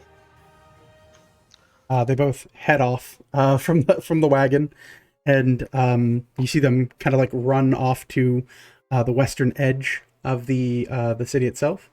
With that, let's see here. Yeah, you guys look around from the city center proper. You can see a number of bright lit candles and various lanterns that hang to illuminate through the dense fog that is packed within this area.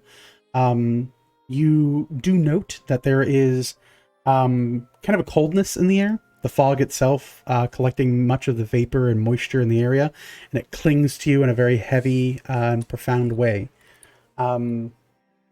Actually, I am going to, if we could, I'm going to go right back on break really quick. Sorry. If we can take 5 more minutes, I'd appreciate it. I just heard something get knocked over, and I'm a little worried about it, so give me 1 second. Sorry, guys, I appreciate it. I'm going to put you in a brief hold. We'll be right back. I'm going to edit this out in post. We don't even worry about it. Sorry about that, guys. Life comes in the way. Be right back. Peace. Okay. Hey, folks. Hey, it's me again. Hi. Bug, it turns back down. Whee! Sorry about that. Hi, it's me again. Hello. Welcome after break. Here's my clap. That's for editing. Yeah, I made the terrible, unfortunate mistake. My cat, I bought my cat this thing that's supposed to be like a happiness stick. It's like a weird thing. But it's got like silver vine, catnip, and some other thing that's a cat drug all on it. And the goal of it is it's like a big spinny toy. And you stick it on your wall. This is completely on D&D related. This is just me apologizing. You stick it on your wall, and your cat rubs up against it and chews on it and spins it, and they're just, cute cat things. My cat is a crackhead and realized that the adhesive that's stuck to the wall is edible, and it's for safety for cats. So he chewed until it fell off, and then has been carrying the whole toy, this big freaking thing, in his mouth. So I've been taking it away from him and be like, dude, enough with the crackhead stuff, right? Well, I put it on a table that I thought was out of his reach because it's pretty high up. But I didn't realize there's also a candle on that table that I had lit because I like my house to smell nice. So cat knocked everything over, and yeah. So I heard this big loud crash, and I'm like, that didn't sound good. So now we know. Sorry about that. If anyone has tips for getting candle wax out of carpet, let a brother know. All right, where we're at. You arrived in Thuul. It's misty. You're in the town center. Dope. We're getting there, folks. Apologies for the delay on that one. Let's move this up a smidgen. There we go. So, you arrive in Thuul. It is misty. You've been given one of the various inns, if you'd like to go to that. But you do look over, and the city itself, while cloaked in this mist of night, is truly alight with various lanterns that pierce through, various colored paper lanterns that give a kind of almost beautiful glow to the night of the city. Purple lanterns, red, greens, blues, all intermingled and mixed. You do note that certain sections of the city, certain streets, seem to match in colors of lights. Like they see a row of the same color, and you assume there is some type of color notice that kind of informs people of where they are going. But as you sit in the center of the city, you really just take it all in at this point. Is there anything that you guys would like to do now, or you tell me, dog? You guys tell me. You're the one huffing us around, Jones. Do you want to check out some buildings, or do you want to just go get some rest? I mean, I'm good with whatever. Should we go meet this Father Baron person? Or no? Do we have something we want to ask of him? No, but maybe we could go and just introduce ourselves, you know. No? Oh, I mean, we don't have to. No, that's fine. You mentioned if we needed something going to him, so I wasn't sure if you thought of something we should go talk to him about, but if we want to go meet him, we can go do that. I'm gonna be honest here. I don't necessarily have the greatest memory. I forgot who we're supposed to meet here. We're supposed to meet a contact of the Ram, or maybe the Ram themselves. Yeah, I don't remember the name of that person. Yeah, we never got a name. Yeah. We just have a note that says, hey, meet me here. Yes. Yes. Sent to us directly by the Ram.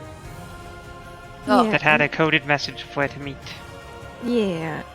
If we want, we could go rest up for the night. I could take another peek at this message, since we know how to cipher it out, and see if we can glean anything else from it. See, maybe the meeting spot exactly or something like that. Although I'm sure the Ram has eyes on us somehow, knowing him. Yeah. Celeste's pretty good at ciphers too, so she could maybe help. Yeah, for sure. I'm sure there's definitely eyes on us, so Just we start get where waving. we're going. Why do we think that? There's eyes on Drawing attention to ourselves. Well, We're being Yeah, spied Ella- on by Ella about 7 knows. different people, and we have Yeah. a small man named Dave who's following us at all times. Right, I Yeah. just don't know why we think we think the Ram is spying on us?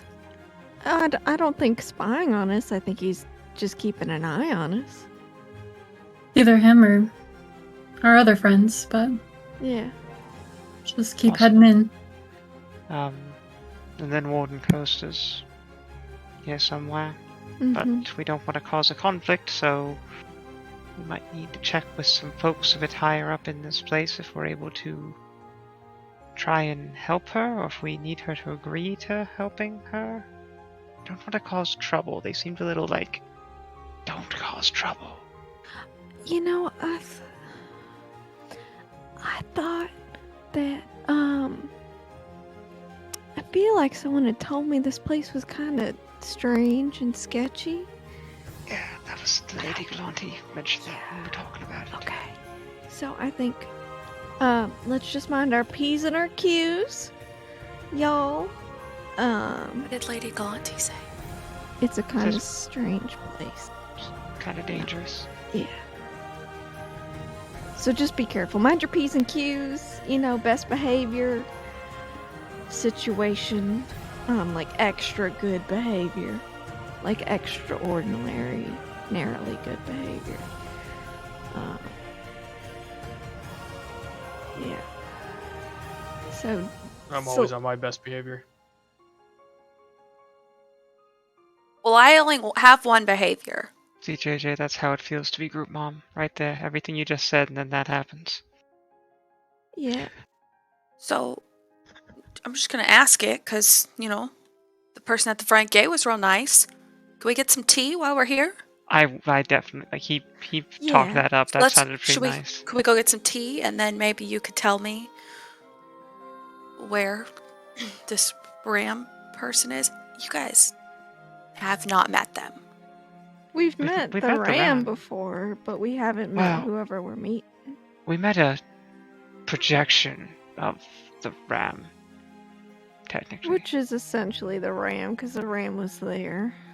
Yeah, he had to be within like 80 feet, I think. I can't remember the exact measurements, but he wasn't that far off when he was taunting and threatening us. Tea? Yes, tea. Yeah, we can Okay. go get tea. That's totally Okay. fine. You guys can continue to have this conversation out in the open. A figure steps out from the fog and seems to approach you. And you see this kind of like furred face and kind of posh hat adorn their head. You see them kind of look, these bright, piercing eyes kind of adjusting. And you see a Texcabi look across you and go, "Hello. Very curious to see you. Are you new to Thuul?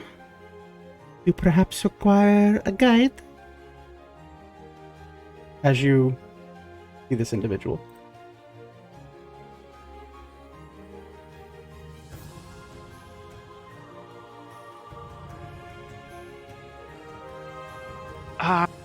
Well, yes, this is most of our, well, not all of our first times here. Just kind of taking the city in right now. We heard about a lovely place to stay, so we were considering our options. You have a lovely place to stay. Then I can guide you to such a place so that you do not get lost. Or perhaps advise you of a better place to stay.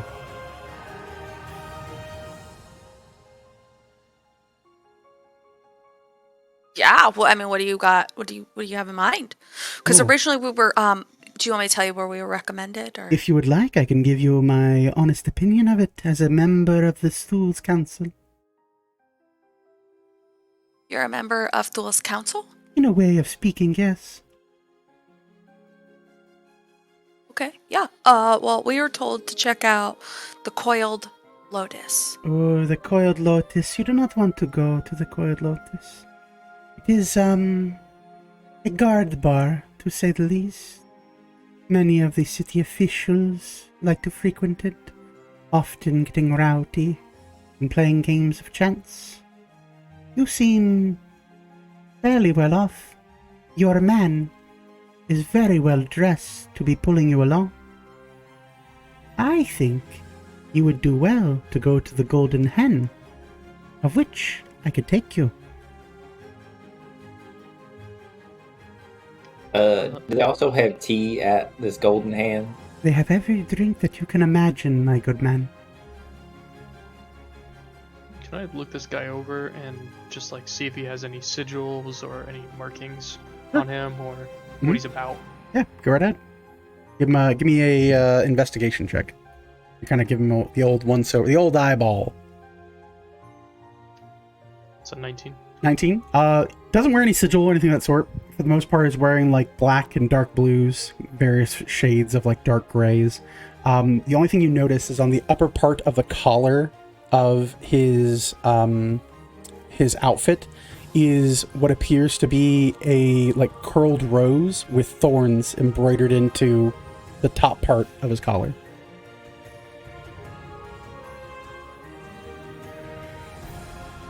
Okay. And when we've been walking around these other people, what have they been wearing? Are they pretty colorful? Because I would imagine that wearing dark colors in a really foggy place will make you extra hard to see. Correct. So is this pretty out of the ordinary? Not super out of the ordinary. A lot of folks do tend to wear kind of muted colors, just in general.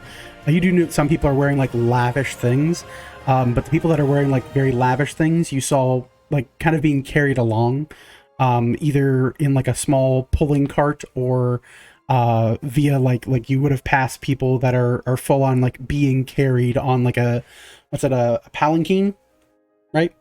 Where it's like the four dudes walking around carrying you around the city. It seems to be like that's instead of like a cart system, it does seem to be like you can hire people to carry you around Thuul. And that seems like a very typical way to get across the city. The people who were riding in those types of transports were dressed more fancifully with like actual dyed colors and like brightly colored robes. Okay, gotcha. Well, what do you say, crew?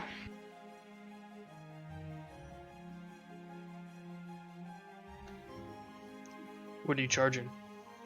Oh, charging. This is curious. Particularly, I just like to make conversation with new people to the city. But if it makes you feel good, I would charge you no more than a silver piece.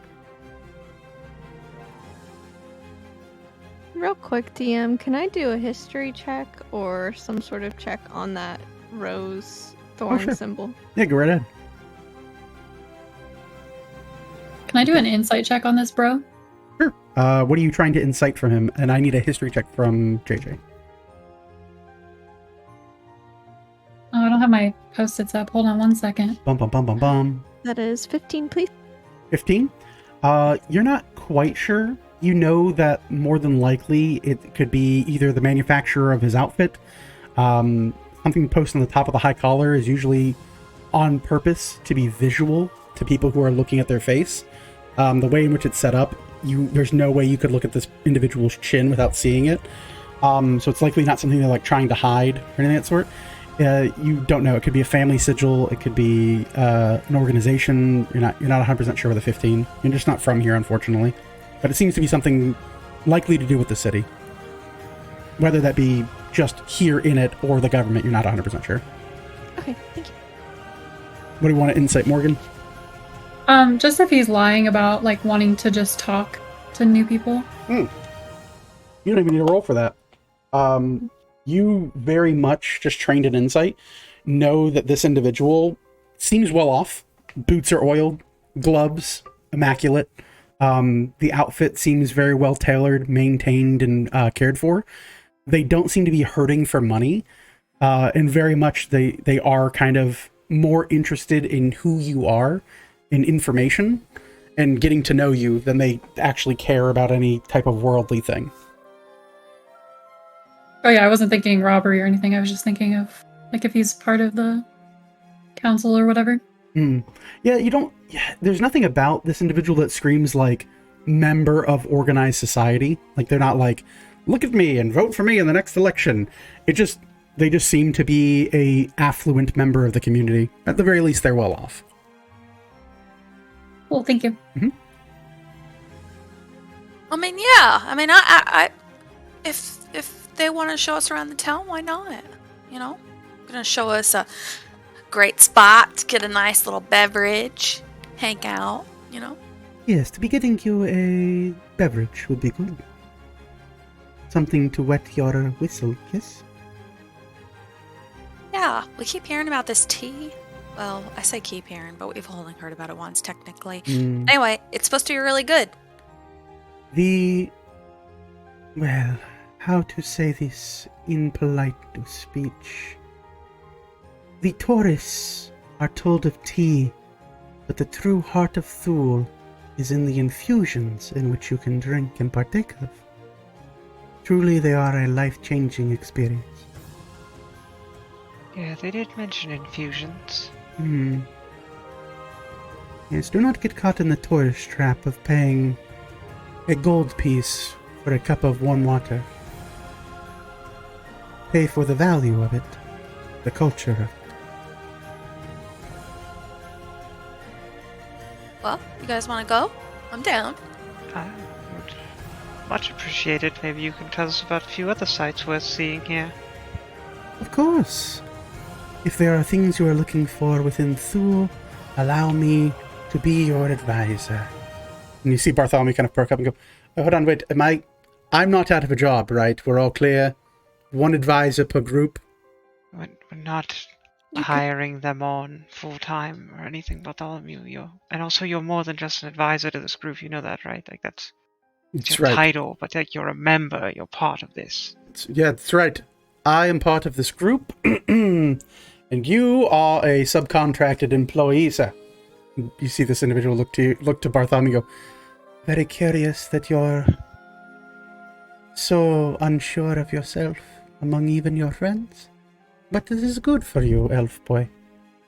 You see Bartholomew kind of like stiffen up and go, Charles is my friend. And Charles like, yeah, it's okay. Good. Part of the group. Yes.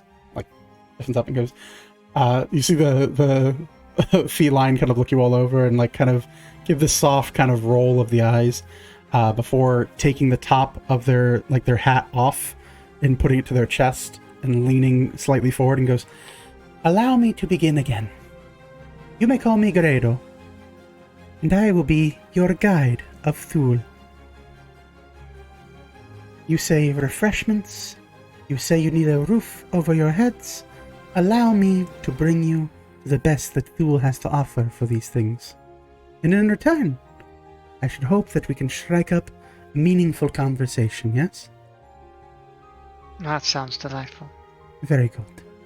If you could command your boy servant to follow me, I would very much take you to the Golden Hen. You heard him, boy servant. Oh, you beat me to it! That's manservant to you. And then I'll lift up the cart and start walking. Oh, you are a man! Yes, sir, servant, sir. That is 1,000 apologies, little lordling. You are just very knee-height. I mean, so am I. What's that got to do with it? Well, you're not the one walking around, are you, my lord? Orville's gonna hop off the cart and start walking Now side by side with Jonesy. 4 hands make the work easier, as they say. Very good for you. Oh, he's not. Orville is not doing any of the work. He's just walking, walking him. Just being a dick. He's got 8 strength, so he'd be over there just like, just veins popping out, not moving it anywhere. Yeah.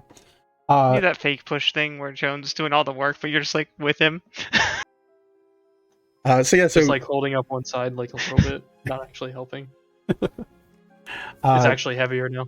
Gredo will begin to kind of usher you guys along. You see them kind of walk towards these kind of golden lights that are set in the southeastern part of town. They seem to kind of know where they're going without, any hesitation of this. They turn and kind of like canter a bit. So they kind of like walk a bit sideways so they can kind of turn and still speak to the group as they walk. They go, the city of Thuul is truly a beauty, clad as a jewel that cannot be held by human hands nor dwarven might, and has stood protected by the great and majestic sunken grove for so long.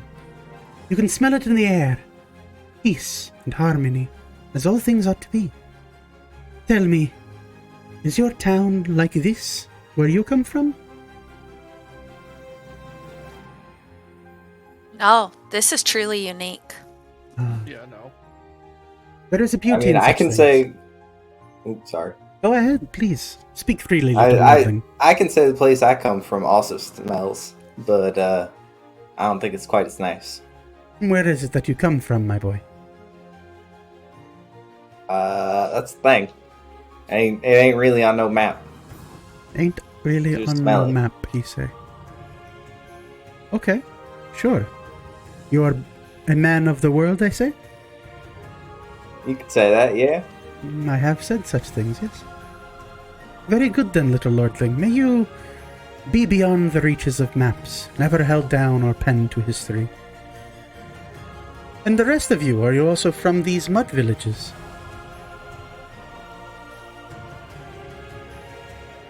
No, I'm from the Deerwood area. Oh, Deerwood. How is the land of the Weaver's Chosens? Well, to be honest, it's not fantastic right now, but it's not really their fault. Strange occurrences happen in worlds such as ours. It is presumptuous to think it was ever fantastic, but it is good to hear that they are on the mend, eh? Always. Always good. It is always difficult when there is a mercenary city that has befallen on troubled times. Truly there is sorrow in my heart to hear. So you are from Deerwood? Do you swear allegiance to one of the noble families, perhaps? I We do. Yeah, Oh. we do. Very good, then. I should hope that you find yourself in good company for the days to come. Having a family name can truly vest you to a number of circles within the city here of Thuul.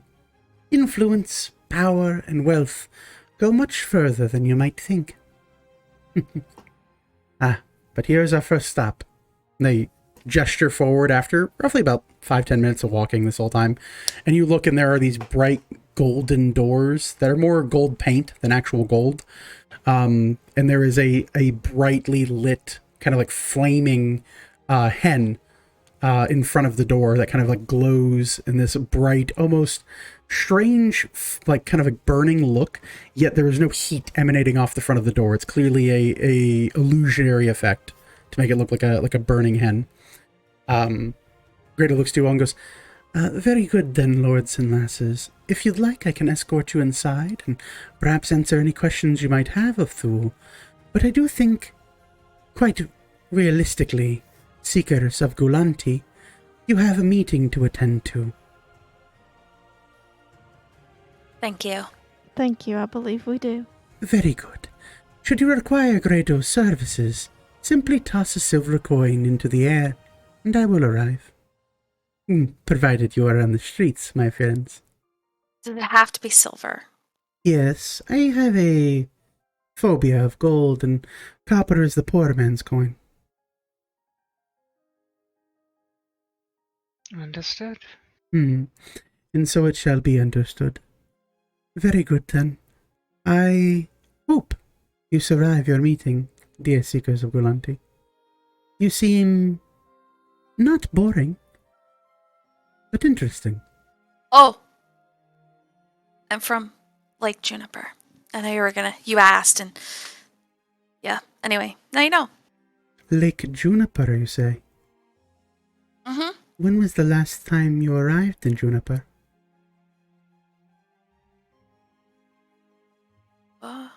Do you feel feverish? No. That is good for you, then.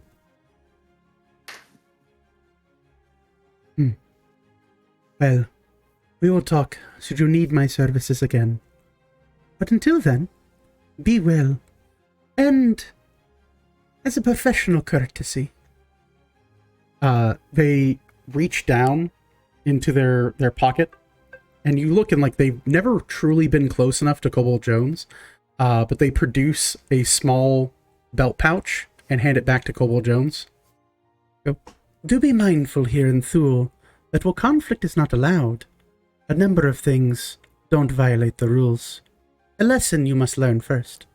They'll hand back your belt pouch, Kobold Jones, with some of your items in it.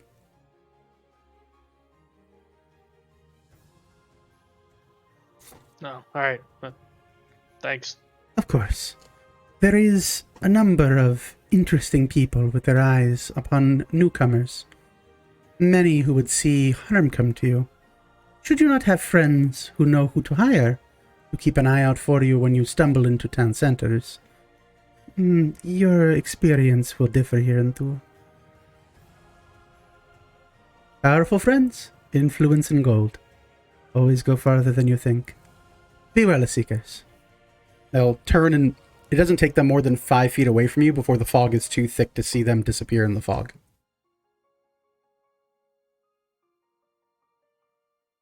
And they were nice, right? I guess so. Alright, well, everyone get your stuff out of the cart. We're parking it here. Can I park here?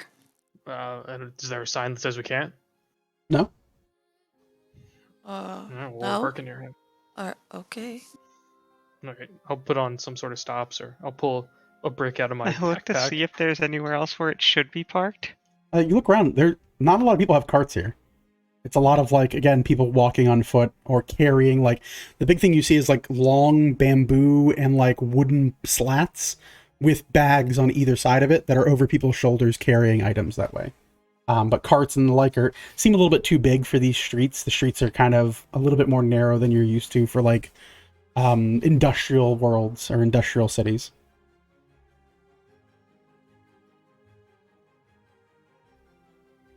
Okay. Yeah, I'll put stoppers on it or something like that so that doesn't roll away. Sure. Stoppers are placed. Did he take anything from my inventory for good? You Just look so it I can over. mark it? No, you look it all over. All of the various like components that come in your various kits that you've kept in your belt pouches, all seem to be in there.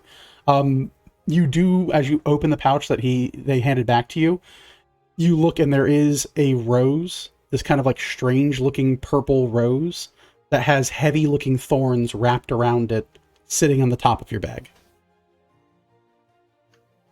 Can I do like a nature check to try to identify it or Sure. figure out what it is? Go right ahead. That is going to be a dirty 20. A dirty 20. You look it over, and there's almost like a pollen that hangs on it. It's a very beautiful flower, but you look at the thorns themselves, and you note that this is not a naturally occurring flower. This seems to be someone either playing a little bit too heavily in their garden, or the essence of druidic magic that has formulated this kind of purple rose. And looking it over, it does seem as if it is kind of like cased in some type of like pollen or material. You're not quite sure. From the looks of it, it does look beautiful, but very dangerous in a sense. And just looking over the petals and the kind of ecology that you understand from nature, there's a high chance that whatever this is, if like used correctly, likely is poisonous.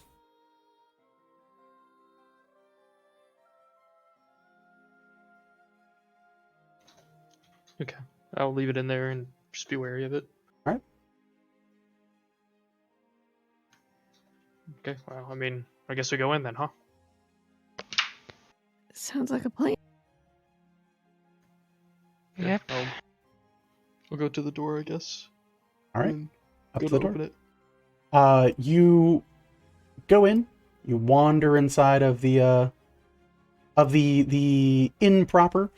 Looking it over, it is fairly empty. You note behind the bar a rather large individual who seems to be some type of either orcish or you're not quite sure. Probably like somebody of the mountains. They're rather tall, robust, kind of like a bit of a beer gut.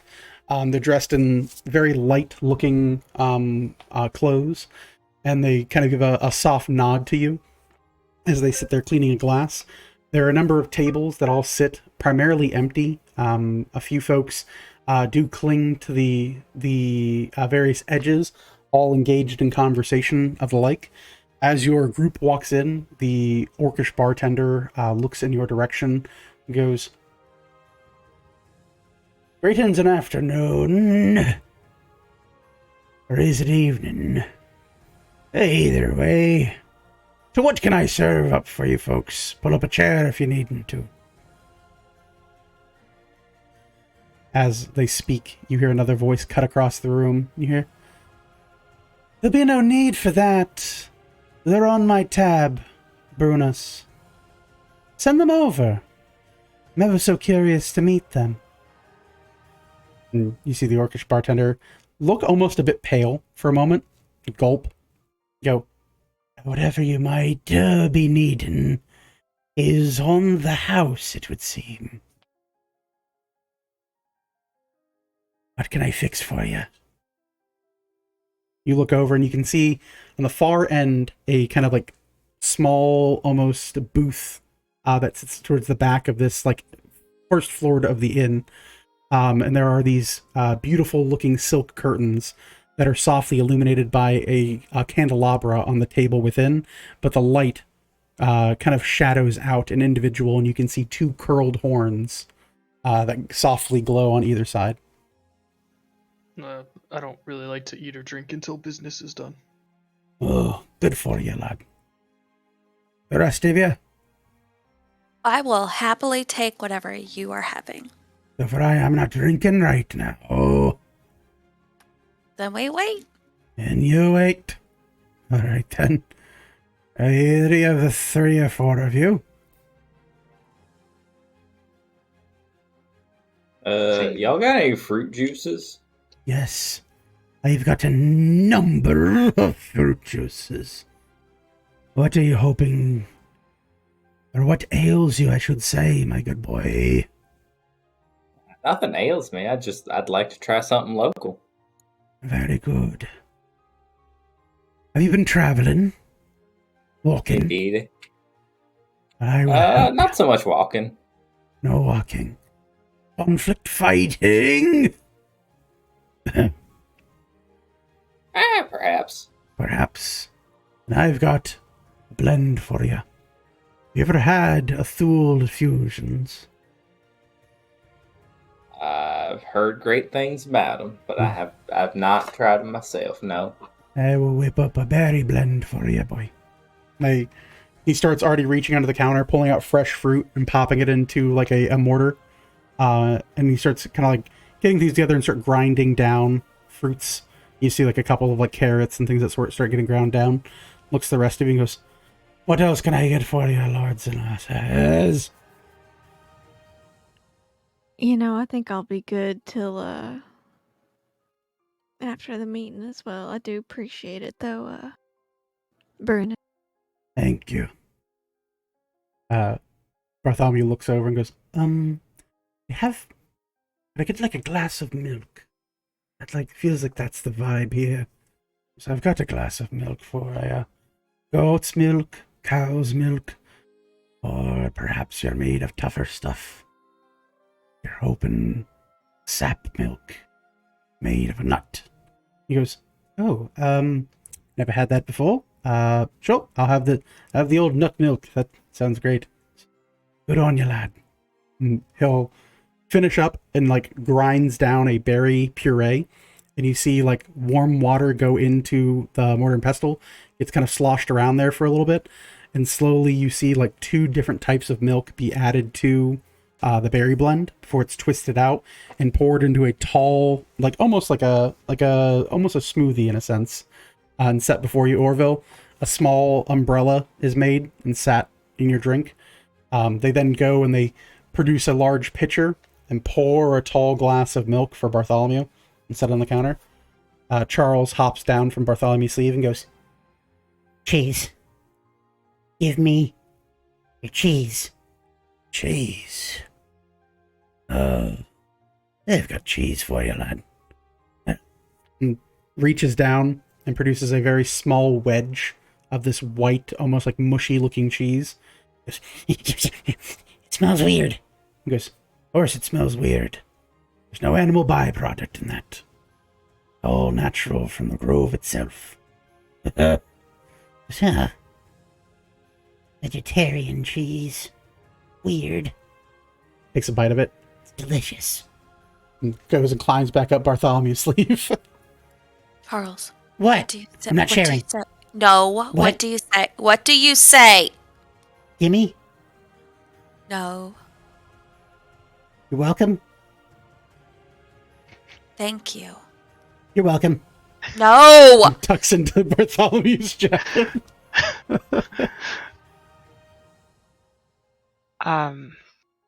I'll try one of those infusions. I heard there were good tea ones. Yes, there are a number of good tea ones. I'll get you on here, lass. I'd say here, you seem to be of the sorts who knows pain. Perhaps will ease your troubled mind. Again, starts off this time with like fresh fruit. You see like pineapple, coconut milk is poured into it. There's a blend, and you see a number of seeds dropped into this mixture. It is put into an actual kind of like small device that you see like set into a net, and then hot water is poured straight through this mixture. Another couple of droplets of various ingredients are stirred together, and it's only about as tall as like maybe a whiskey glass might be, but it's slid over to you. He goes, "You'll want to give it a minute or so to let it fermentate in your glass. Proper drinking is room temperature." Thank you. Very good. Your associate awaits. Head over to him. Take my drink and go over. Yep. Everyone collects their drinks. You guys head over towards the back of this fine establishment. 2 silk curtains on either side. As you guys open up, you look and you can see a rather curious sight, I should say. A pair of curled horns do rise to meet you. However, they're strangely not attached to what you would call a tiefling.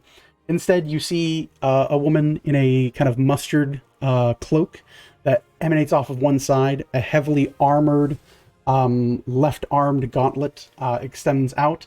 Hair parted over one side of her face, and bright ruby red lips. You can hear the soft taps under the table as her heels click together. You look and you can very clearly see hooves emanating up a long furred series of legs. You see this woman. Oh, she doesn't fit. Why don't she fit? No. Flip it. Squeeze it. Pop it. There we go. Twist it. Twist it. Pull it. Yank it. There we go. So yeah, that's about right. We're gonna move that here. There we go. Good enough. You see this individual, this satyrs woman, look you all over. You hear, "Oh, well, hello. The seekers of Galanti as I live and breathe. I was beginning to think you might have gotten cold feet and left old Maeve out in the winter."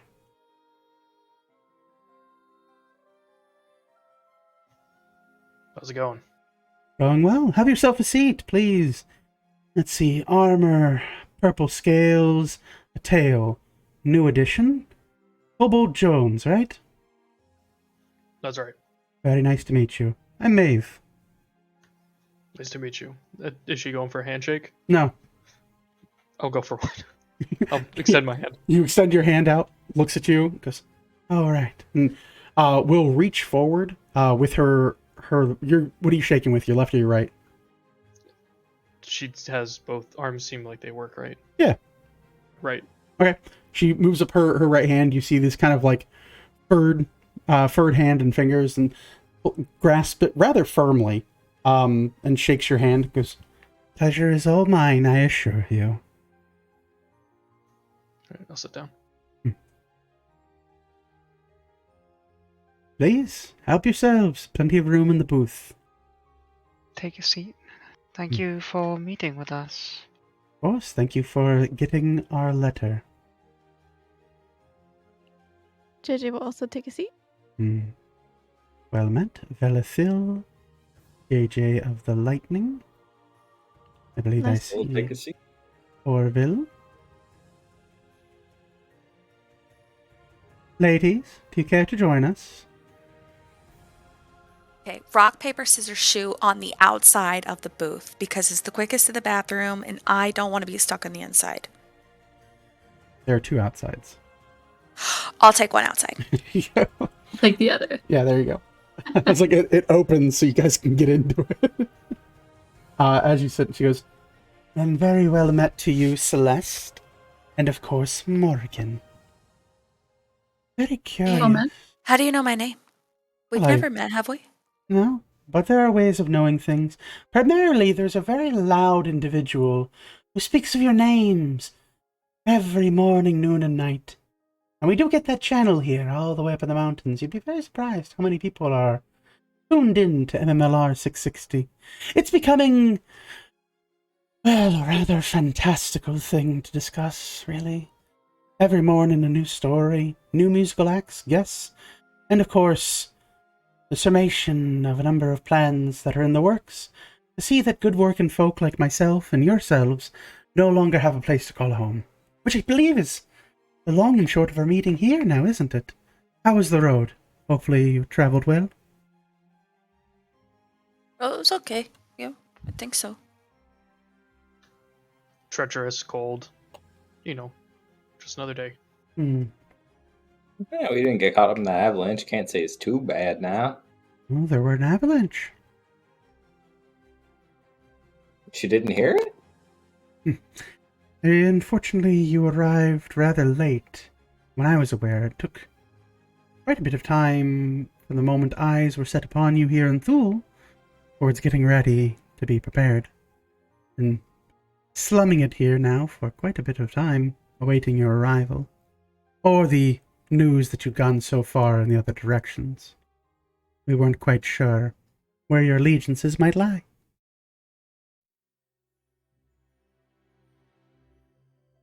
Allegiances to what?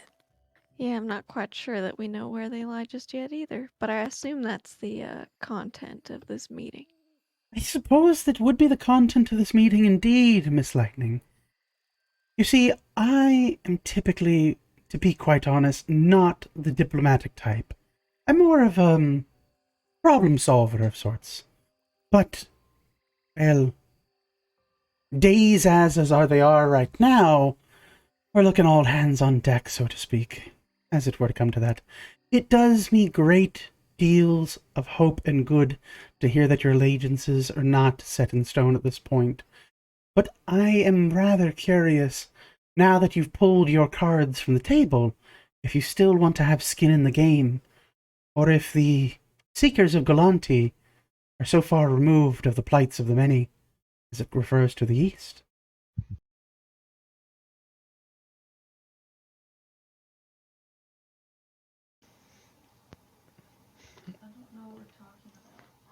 I can only speak for myself, but I somewhat understand your situation, and I think it's pretty messed up. Pretty messed up indeed, Mr. Jones. Messed up to know that a people's homeland were taken from them. Messed up to think that a tyrannical king has sat upon a throne now. Crazy to think the world we live in, where demons, devils, and undead join and muster the forces of mankind to drive out the foolish Xenos from their lands.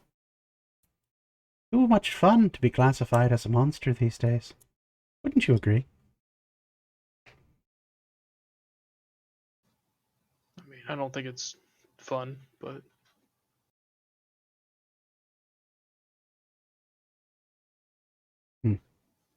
I also don't really put stake in calling something a monster. It is very true, but labels are what they provide to us. As things begin to muster and forces begin to move, each day grows more and more dire. I mean, just alone to think there are, well, a sport now at this point in time of hunting those who still wear a horned hat.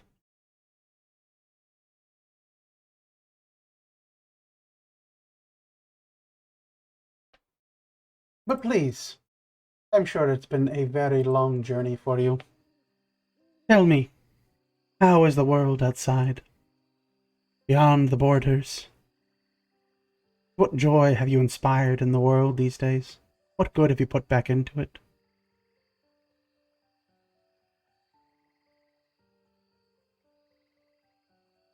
Well, it depends. How much do you know about outside of Thuul or outside of Ravon at this point? Well, it is. In truth, I will confess, far beyond my concern or notice. Hence my question to ask. How goes it?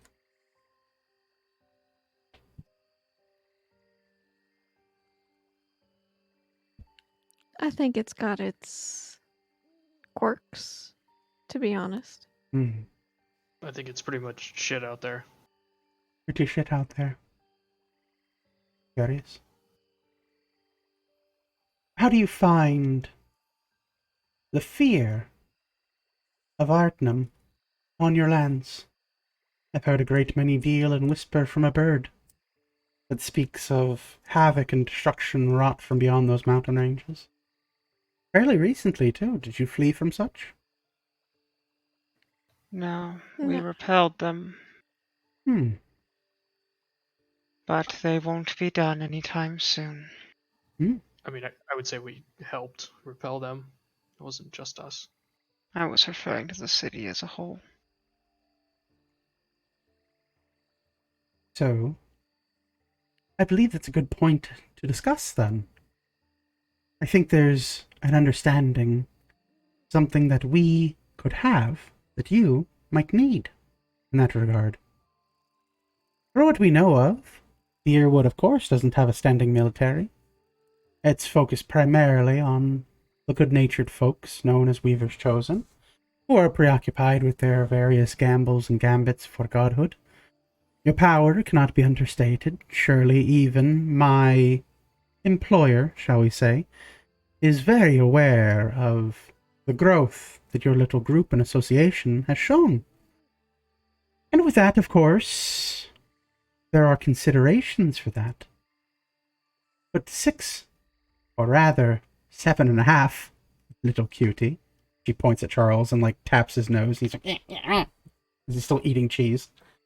Are no match for the forces that take up an entire continent, are they? Or do you happen to have an army in your pocket I don't know about? Nope. Unfortunately not. Wasn't that a shame for you? You know who has an army? Rather goat-named fellow.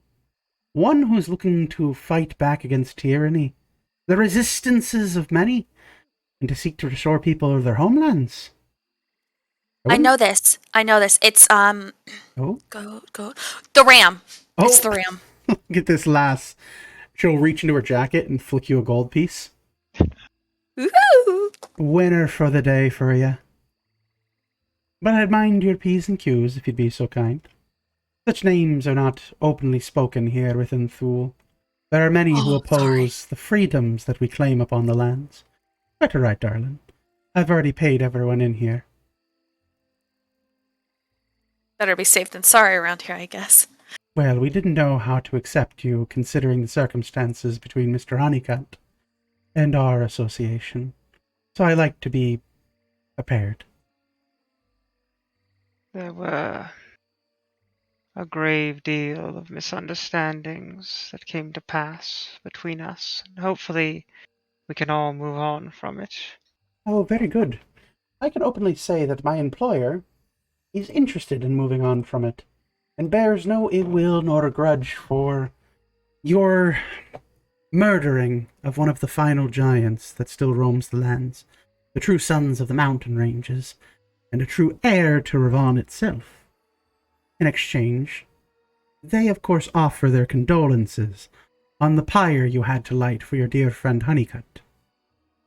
But in this set of circumstances, we would like to note that, in our opinion, while we do grieve for you, there is a false equivalency in the trade.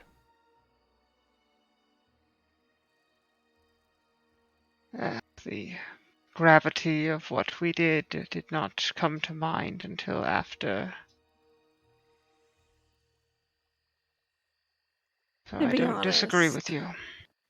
Yes, and to be honest, I think it was a strange evening anyways. I do believe that I was snatched and thrown at to begin with. So I think it started off as a misunderstanding right away. So Such is the understanding we have among our association. And it is with that grace that, well, we are welcome to opening offers and deals. But before we do that, might I handle a swift bit of business first? Yeah, Thank you. She, in one fluid motion, reaches behind her back. You see her pull out a long bladed dagger and throw it forward through the curtains. You hear a thunk, and you hear a body hit the ground. She goes, I was not aware that you welcomed more than one rat to this congregation. You're bleeding. Oh God! You can look, and there is a small creature now with a large knife through the center of its gut. And you see a number of people stand up from their booths and slowly approach this individual. Feel like he knew how dangerous his job was, and yet he kept following us. So you hold no love for this individual, and we might dispatch them. Well, I mean, Yeah. Oh, I'm bleeding! Oh, don't come any closer! To be honest, he can be bought. If Can be you bought? need him to be quiet. When? You Or the can like. actually deliver whatever news you want to MMLR as well. Mm-hmm. Well, I suggest, as my purse strings are rather closed, if you wish to buy this individual out, do so, or the people that I have bought will introduce him to our form of news when we ship his head in a box back to his master. If you could excuse me real quick. And JJ's gonna try and wiggle out of the booth. Yeah, excuse me, sorry. I will move from my spot of the booth so that she can exit. This Yep. is why everybody should get a corner seat. You see, this Yeah. is very important. There's only We should two get a corner table. seats. We should get a table next time. Purple middle. But JJ You can always just will. lift the table up. JJ, go ahead. You look. JJ will walk up to Dave. Dave's on the ground, full of blood. Hey, This is it, man. Dave. Hey, Do you you an want angel? some assistance? I don't want to die. Okay, yeah, we can make that happen. Now, to make that happen, we just gotta throw away the notebook and everything. I can't do it. While we have to. I can do it for you. You can't. I can't. I can. You I go can't. back without this notebook. I'm dead anyway. Okay. Oh, Well, God. maybe we can just write down. We'll go over what we can write down in a little bit, but I'll help you. So don't you worry. You won't die today. There's a big blade in his stomach. JJ's gonna kind of just hover over with healing word, and she'll just do a level. Okay. Do you leave the dagger in his stomach? No. Oh, you She'll pluck it take out. the dagger You out. pluck it out. Blood sprays out. You slowly cast healing word, and it seals back up. He's like, ah, yeah. Full 7 points. Go ahead and roll persuasion at advantage. Bye, Dave. It's been real. Just breathe, Dave. You're gonna be just all right. Thank God I had advantage. Jesus. Dirty 20. Dirty 20. Dave will look at you, think it over, and go, all right, we could write an abridged version. Yeah, you could just say we're having some really nice tea. There's a beautiful tea house that everyone should visit when they come in Thuul. It's a great inn. You know, it's a great place for tea and comfort. So we just had a nice relaxation after the very intense harpy battle. Okay. I think that works. I think maybe you should go to the bar Uh-huh. and get one of their infusions just to calm you down. Okay. Okay. All right. Go take a rest, Dave. You deserve it. You work every Weaver's dang day. All right. Go take a rest. I'm All right. sorry. No, you're okay. Go rest. Don't worry. We'll take care of you. Morgan's she's just gonna call. Don't worry, Dave. You took that blade like a champ. Thanks. Gets And up. JJ's also gonna limps. take his hand and gently pat and give him 20 gold. 20 gold Sorry, pieces. 20 gold pieces. He drops 10 of it on the ground because he can't carry it, Okay. and goes, "Oh, what's this for?" It's just to help your stay, make it nice and comfy while you're here. Oh. Just be careful with maybe just the 10. Be very careful. It's Slowly starts feeding one it's a gold very at a time into sketchy his pack. place. It's a very sketchy place. Be careful, please. As you're saying this is a very sketchy place, you look and there are two people in long, flowing, beautiful velvet robes. And the other one is dressed in a full tailored suit. The one with velvet robes is holding this very wicked looking jagged scimitar. And the man in the suit has produced a Chris knife. And they're both looking at you curiously. As Dave kind of like looks left and right and then slowly limps away, both these individuals kind of stare you down, and the man in the suit looks to you and goes, "How very curious. You show You want mercy some to your too? enemies." Sometimes you gotta keep your enemies close. Close enough to stab. Certainly, in that case. Or close enough to bribe. Suppose there is meaning in your words. Certainly. Um, Just he'll sit over at the bar. He should be fine. Thank you. tucks the knife away. You see the blade go back into like the kind of robes of her dress. They both return to different tables and sit back down.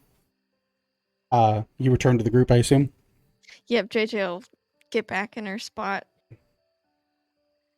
Sorry about that, Maeve. He shouldn't be a problem anymore. Oh, He's gonna write a nice review about the tea house in the tavern. I do assume that he will be a good little newsboy, but he will forever be a problem for as long as he draws breath.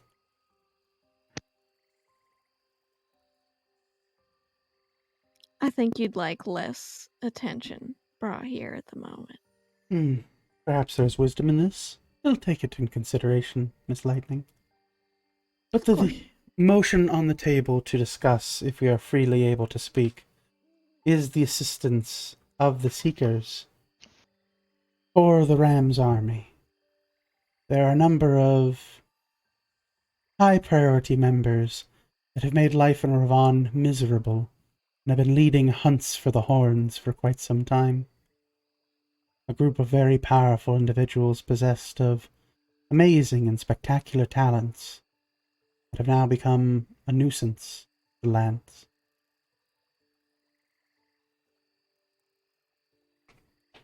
What, like lords and whatnot, or other folks? Well, while you all are called Weaver's Chosen, they are Legion of the Lich, I believe is their moniker. Chosen and hand-picked by the station representatives at MMLR to be under His Majesty's royal service and beholden with promises of godhood should they do a swell job. And thus far their job has been less than ideal for their success rate.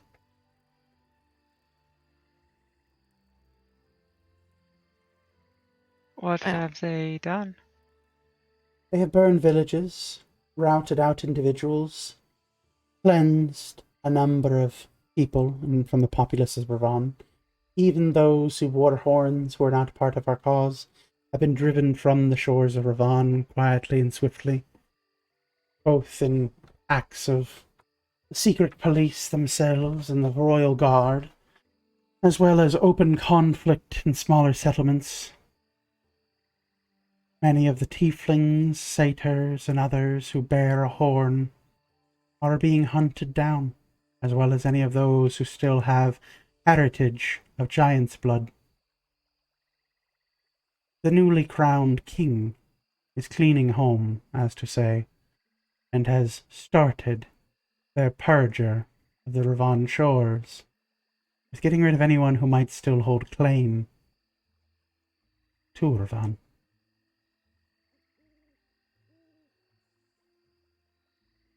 And so what I'm going to assume is the Black Ram would like our assistance with that matter and is going to offer Deerwood military services. You're very close to the mark, but close is only good in horseshoes, I'm afraid. The Ram has no love for the city of Deerwood. In fact, he sees it as an obstacle for the ascension of the giants to reclaim their homeland. Too many of your fellow associates can be bought, paid for, or otherwise hired to oppose them. No, instead the Ram is looking for a more exclusive offer. you help in the reclamation and reclaiming of Ravon for the one true sun under the mountains. And in exchange, the armies, upon their summation, will be the seekers of Galantes to command, and yours alone to assist you in whatever plight you might need an army for. This is, of course, providing in a number of stipulations, so as not to shortcut it. The death of the 4 generals of the Legion, the reclaiming of the capital city, Silverhearth, and the death of the newly crowned king. What of Montserrat? Well, there's not much we can do to defeat that individual. They are hidden away and far beyond our sight, or dealing with, so to speak. If it is able to be done, it of course must be done, but we think taking away all of their toys might help to smooth over negotiations with the being. If you all were feeling up to it, in destroying that foul creature, I don't think a soul alive would mourn their loss.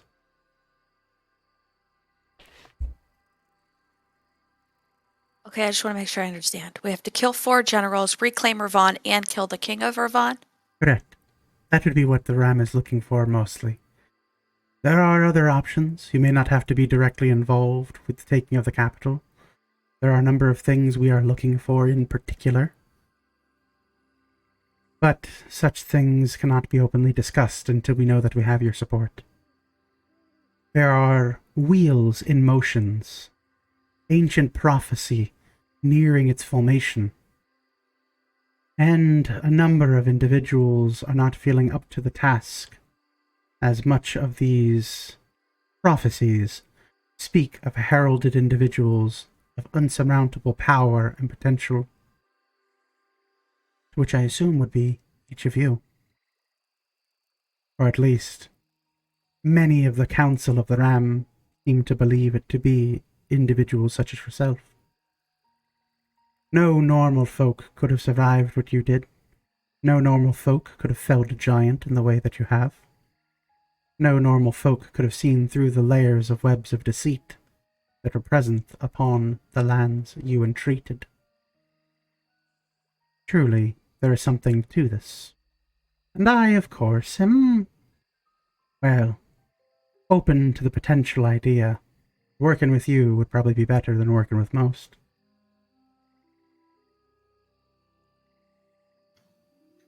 Does the Ram have some sort of manifesto or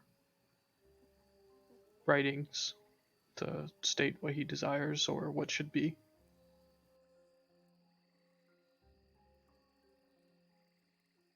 Manifesto is something that a dreamer might write. The Ram is a individual of action. They move on their goals and plans, and they've done so in great strides thus far. Their promise is to restore the lands that were stolen to the people they were stolen from, and put the one true king under the mountains back in charge. None of them dwarven fools that call themselves such. The mountainous king of magma blood and fiery hair, through which wrath will be known throughout all those who seek to oppose the true restoration of Ravon.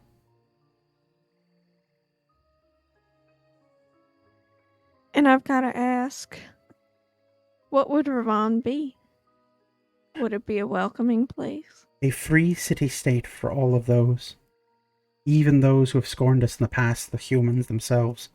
More than welcome to take a city or two, I'm sure.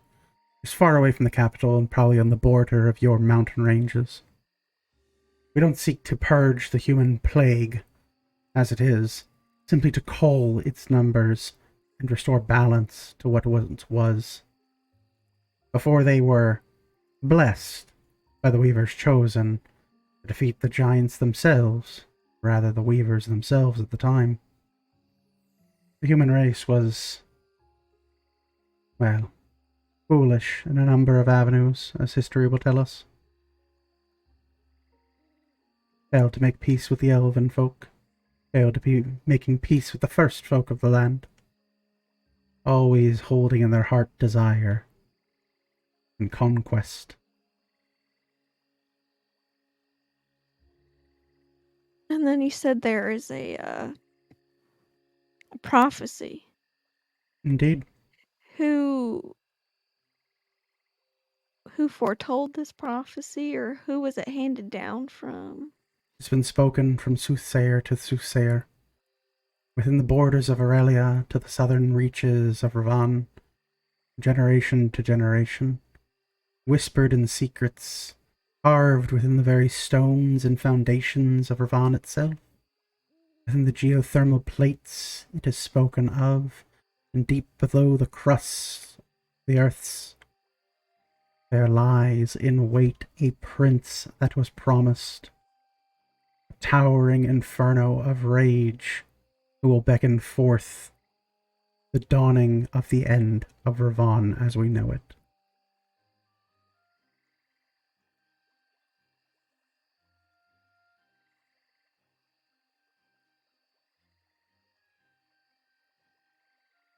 How quickly would your employer want this done?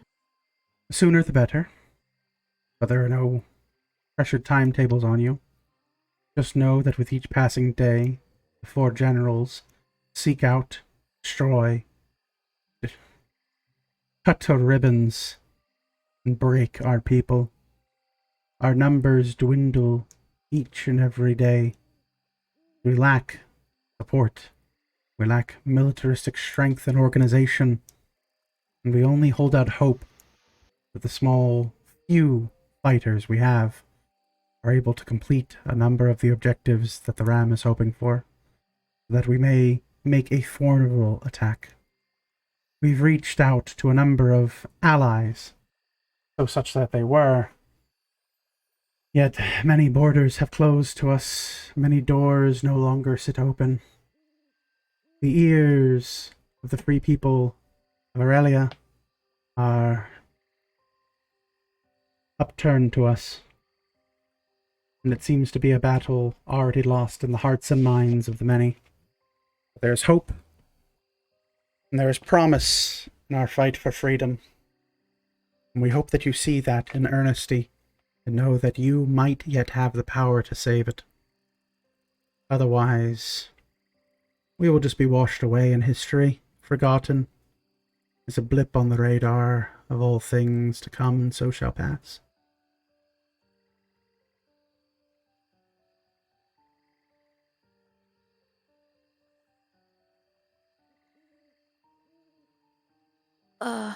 Maeve, is it possible for us to maybe take the night and then meet with you in the morning again so that we could discuss this amongst ourselves? Very forward thinking of you. I suppose so. I've been here for several weeks already. I'm sorry. I'm so sorry. I know it's an inconvenience for you and you expected to have an answer, but I don't want to be rash. It's quite alright. I appreciate the forethought. Rooms are paid for, up on the first floor. I have guards, or rather hired help, posted here on the first floor, as well as at every window and entrance to the hen. You will be safe here throughout the rest of the night. Take the time to decide, discuss amongst yourselves. We can meet back in the morning once you are ready to give me your answer. I do want you to know, Seekers, while we reach to you in desperation, this is not your fight, and we understand that. We are truly coming to you hat in hand, hoping for your intervention, that you might see our plight and think to champion our banners. If there is a cost needing to be paid past what we've offered, let me know, and I'll do my best to negotiate on the Ram's behalf. Please, take all the amenities that are offered to you here, recover, and rinse the road from ye. Let us speak on this in the morning. Thank you One for- last question, Maeve. Is Gato with you? Or is he Gato? is he one of your people? Not directly. Gato belongs to a organization, one of many here within Thuul, that can be bought and paid for a service.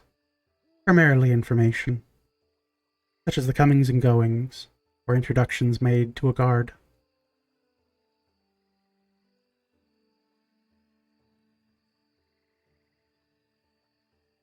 You might know, if we had gone to the Coiled Lotus, who might we have run into there?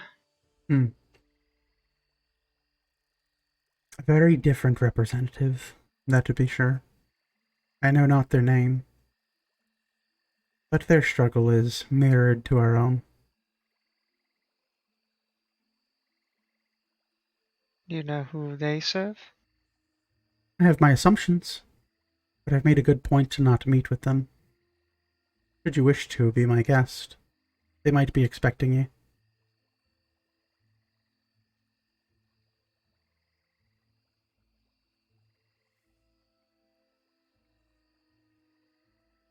Thank you for your time. It's been very enlightening. Of course. And I thank you for your time as well in meeting with me and hearing me out for what it is worth. I ask that you discuss amongst yourselves. I'll be sure to inform my assistants here.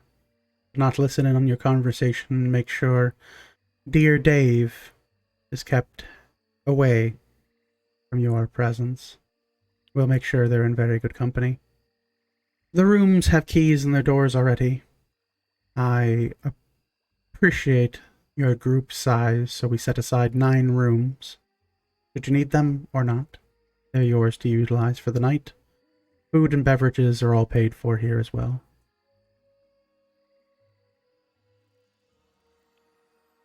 We appreciate it. Thank you. The Ram appreciates your attention. Of course. And with See that, you in the morning, then. we will cut here, folks, and we'll come back next week. Allow the Seekers a week to decide what they want to do, what they want to say, how they want to do it. I feel like there's a pretty fair thing. Good idea, Celeste. Look at you actually asking for more time.